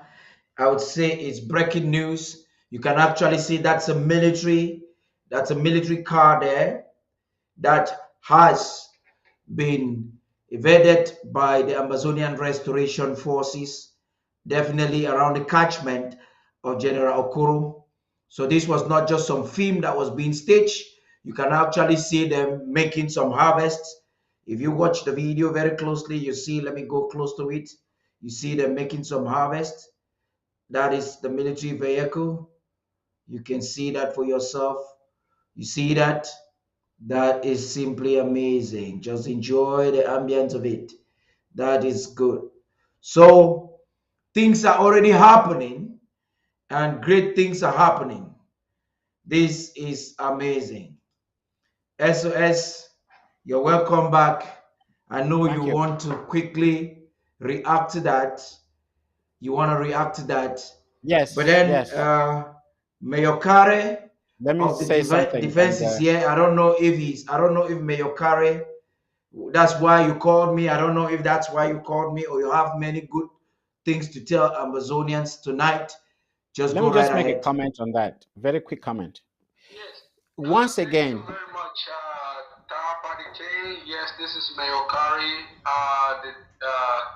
the Under Secretary for Defense. I want to start by appreciating you and your team for the finest job that you are doing. Thank you very much. I also want to appreciate and congratulate SOS Dr. Mungwa for his eloquence, for his wealth of knowledge, and for his fine communication skills. thank you. That said, I also wish to take this opportunity to remind Amazonians that we are on our own. Today, La République du Cameroon admitted to yet another massacre, this time in Menchu. And they did it in Garbo, and no one held them accountable. They did it in Pinin, no one held them accountable. They did it in Ediki, they did it in Mautu. They have done it all over Amazonia, and no one in the international world is holding them accountable. These are reminders that we are on our own.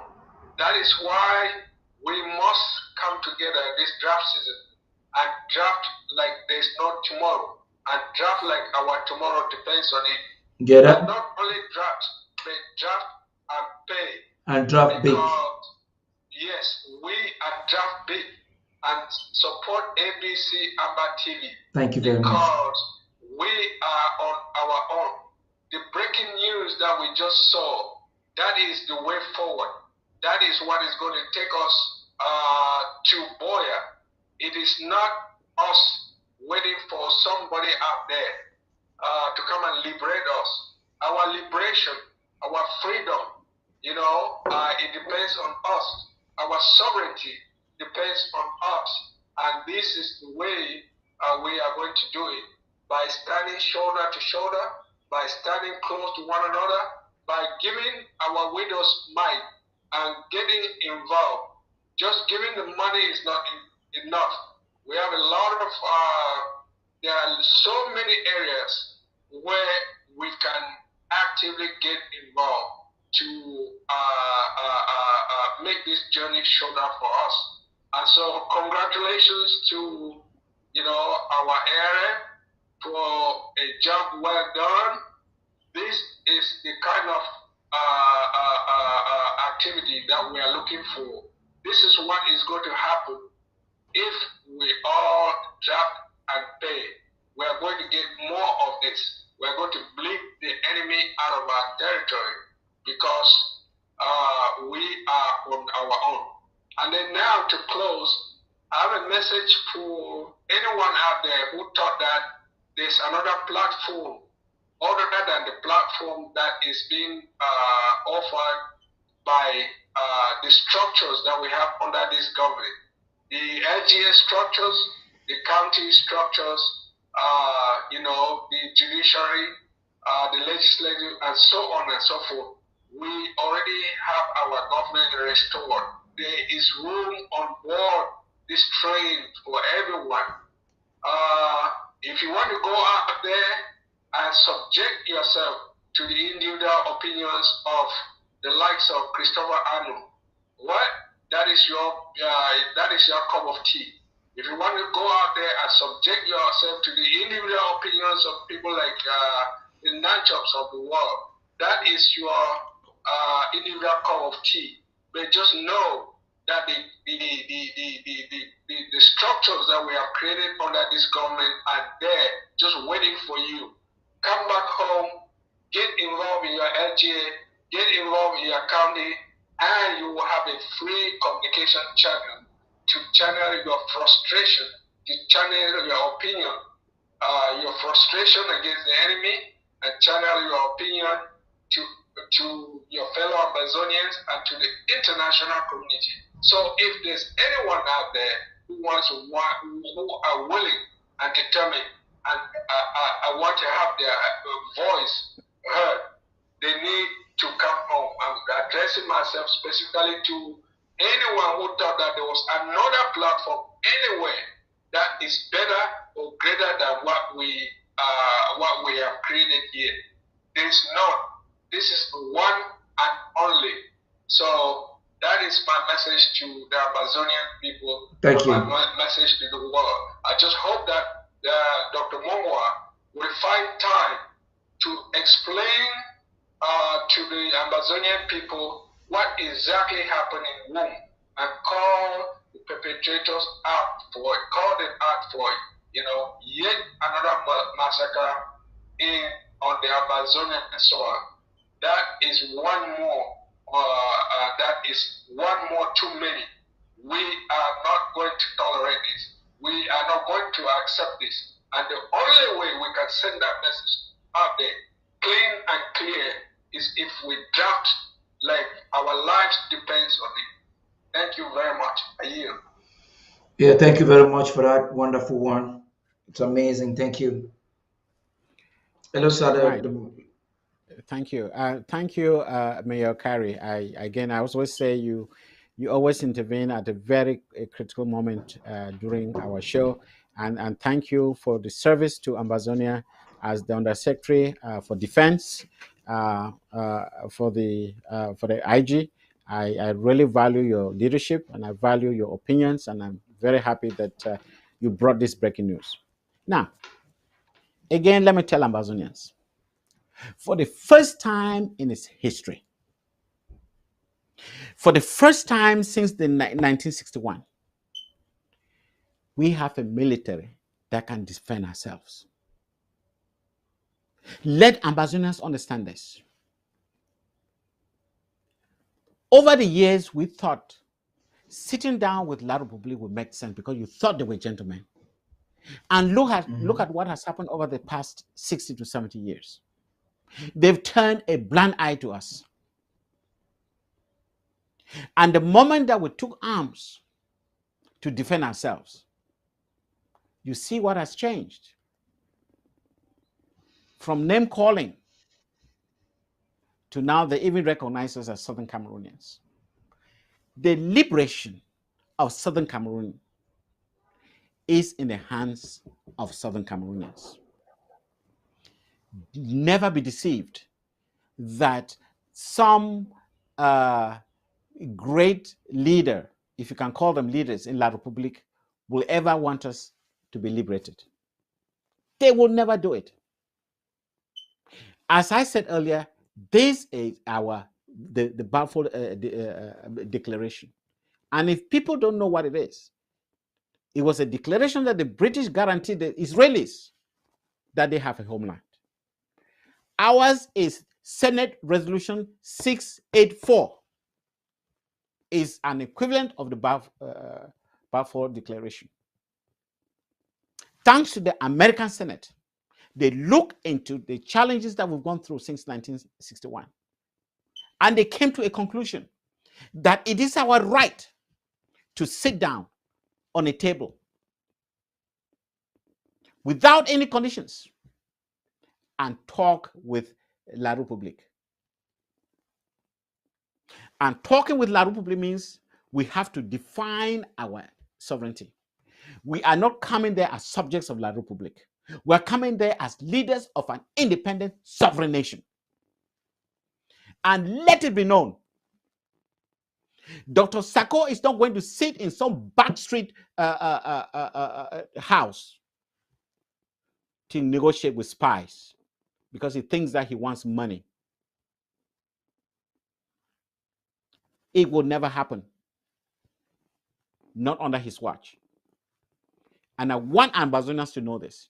And all those who think they want to go and talk to La Republique, ask them, what capacity are you going to talk to La Republique? Are you going there as a subject? Or are you going there by a mandate given to you by Ambazonians? Are you going there in dignity? Or you are going cap in hand, hoping that they are going to give you something? Bow until your head touches the ground. We are not going to take that from La Republique. And the day any of our leaders, whether it's Dr. Sako, who tries to negotiate behind the scene, he is no longer part of the interim government. That I can assure you. I want Ambazonians to understand this. When you see the violence, you see the killings, and you want us to go and talk to La Republique in Yaoundé, people think this is a joke. It's not something that you want to show off to girls and thinking that they'll take you as a local hero, like the Mbalas and the others are doing. This is serious. This is about the future of a country.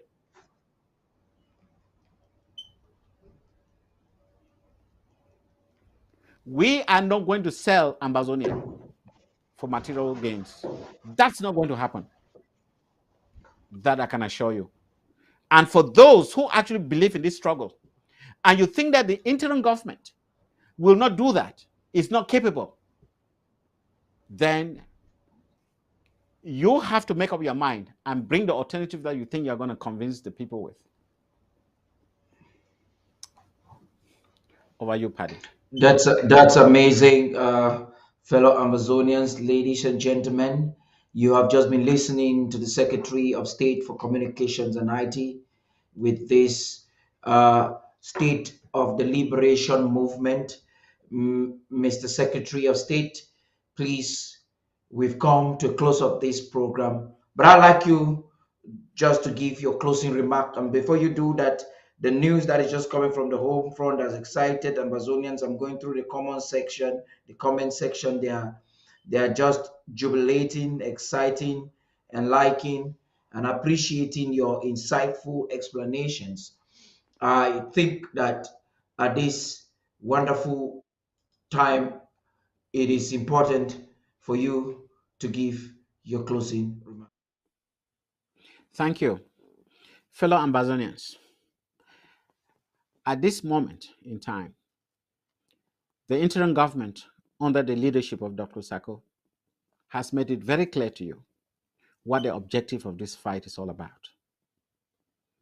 It's not about going cap in hand to talk to La Republique, begging them, begging for a federation or begging for a confederation. That is not on the table. Neither is on the table. We are going for a complete breakaway from La Republique to form our own nation. And when I talk about breakaway, I'm talking about economic breakaway. We cannot have a country whereby our produce, our exports are stolen by a foreign country. A country that is sufficiently rich.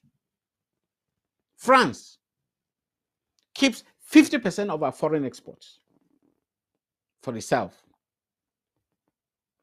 And we are working as slaves in our own country. We cannot be in governance with a government that decides who has to lead the country, that decides on the educational structure of our country. We cannot do that. We cannot live with people who will be bribing our chiefs and our funds so that they can turn around and kill their own subjects. Our funds and chiefs are better than that. We respect them. And we have a place for them in our new country. They should know this. So today, I just want to conclude, at least remind you that the draft is not over. It was launched last Saturday. And so it is time for those who pledged to make sure that they meet the pledge, they pay in this money, because you can see what is happening on the home front. Dr. Sako is serious about taking us to Boya. And I hope you'll join us. And those who probably took the wrong path, you are all welcome to come back home. And we'll all work together for a free Ambazonia. Thank you and good night.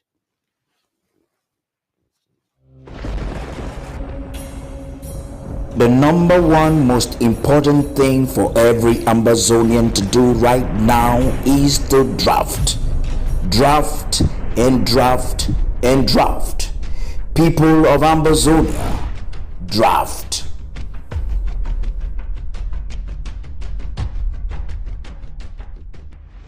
Why the war draft is a must now.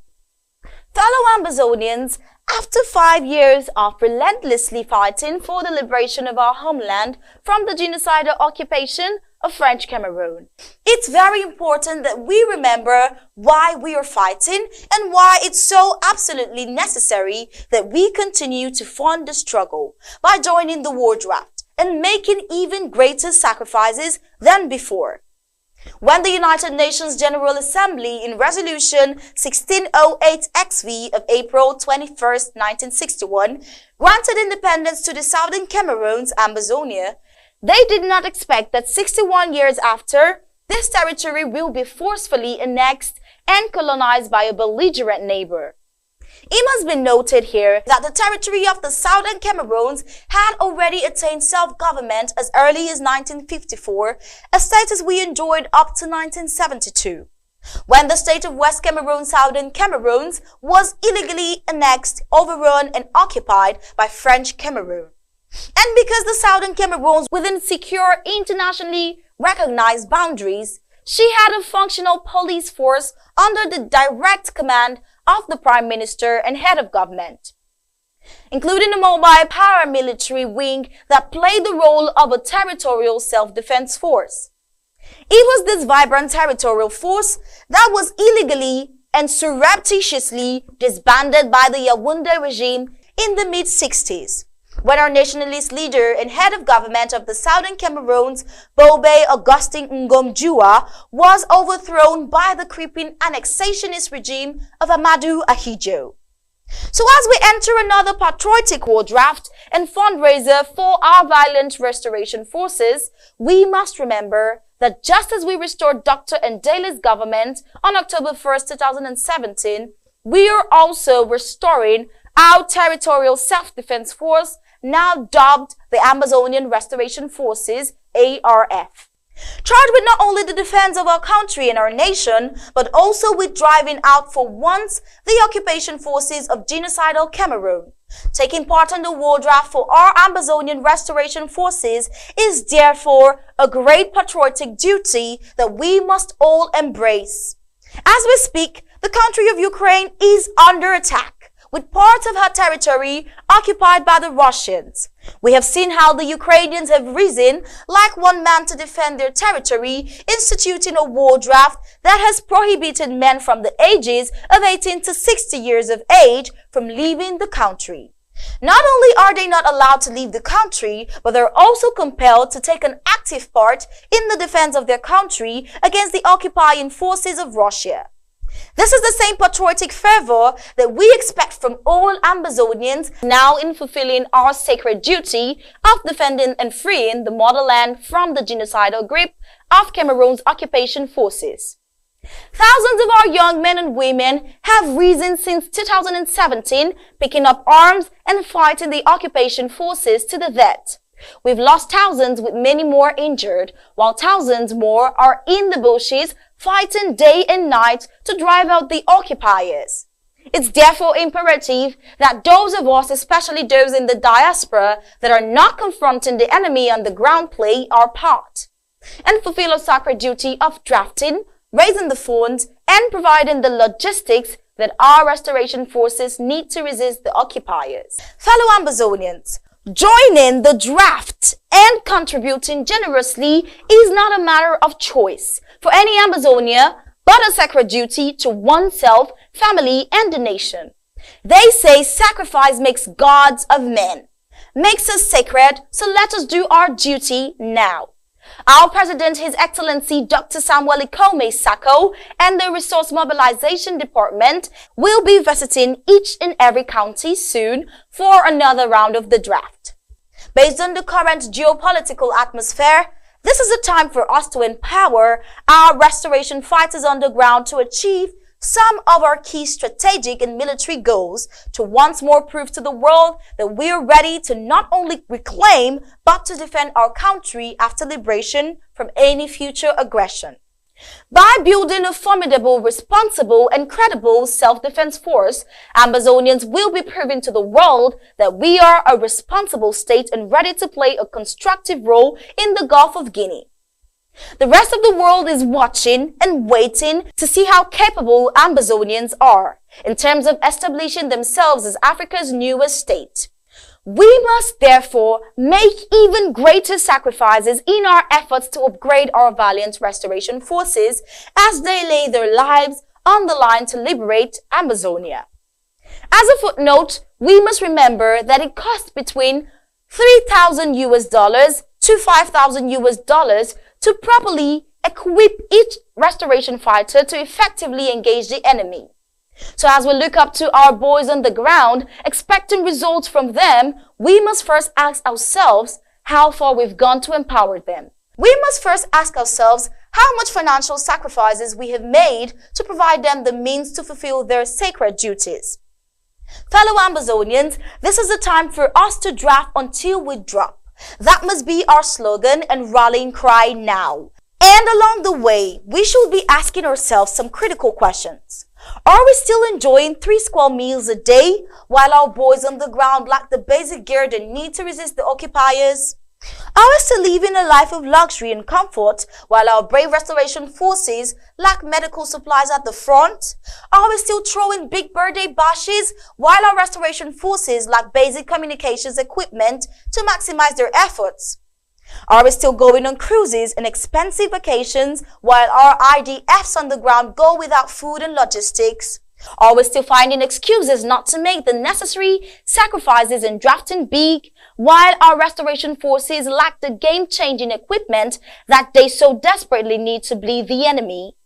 On a daily basis, how much are we putting aside for our liberation, knowing that only through fierce resistance are we going to liberate our beloved country?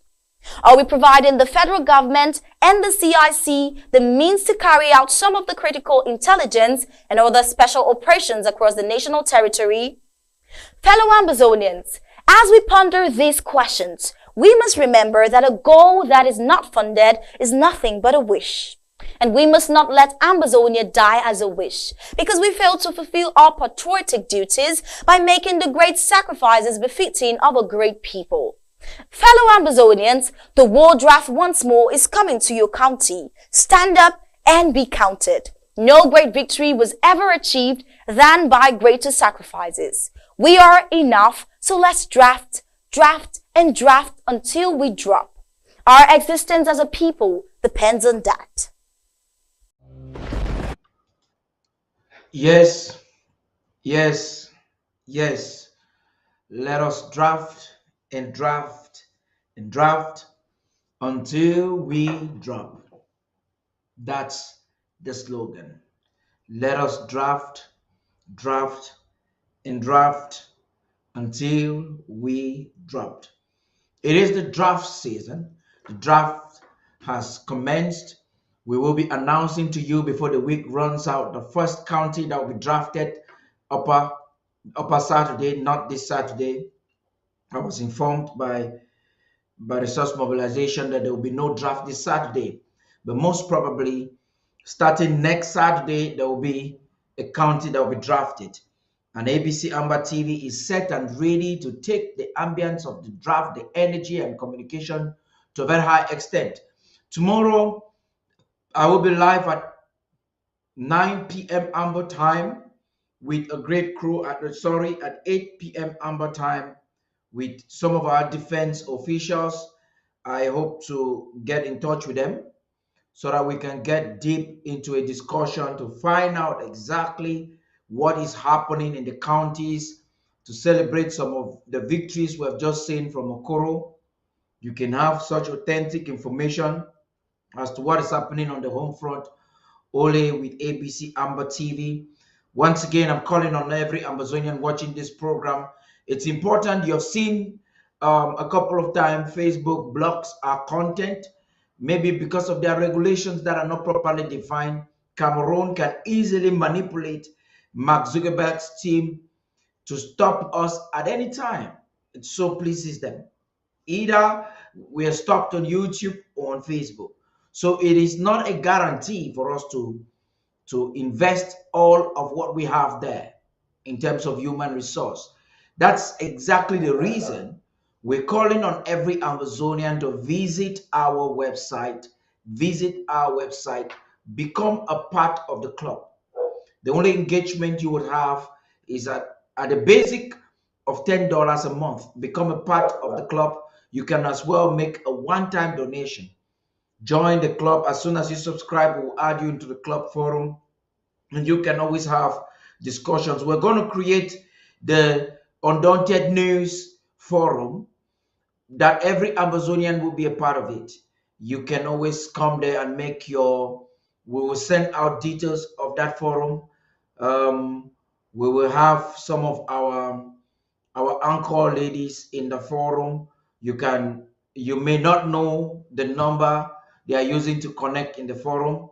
So, but they'll be reading your comments and your reactions based on on on what you think about their performances, the suggestions you have to give, or how you react to the news generally. We'll have the entire news crew. The news crew is made up of at least 10 personnel put together by the board. So you'll be a part of this project. We're just expanding the possibility of making sure that we get everyone involved with our production. Now the draft season has commenced. There is a project that was suggested to us by our Queen Amber Queen, Lady Kemi Ashu, for us to organize a program on patriotic standing, something around patriotism. And I'm thinking that that's something that every Amazonian should be a part of. So we are looking forward to get the framework from her primarily. We'll put a team together to develop it and try to fit that along the draft. Is it just going to be a week like the nose conference, or it's going to be all through the draft right until we get to 1st October? A lot of things are happening. The interim government, we have already started preparing for October 1st. If you want to be a part of some of the preparations, you can indicate through the ABC number you write and tell us what you are able to do as we prepare to celebrate our independence come October 1st. It's going to be very special. There are lots of things we'll improvise. And just to hint you beforehand, well, I think I should conceal this information for now. That notwithstanding, it was Star Party King hosting the SOS for Communications and ID for the State of the Liberation Movement that took place today, the 7th of June, 2022. Until tomorrow, it was me again, as you already know. It was a blessed day. Until tomorrow, I want to tell you, have a good night and may God bless you.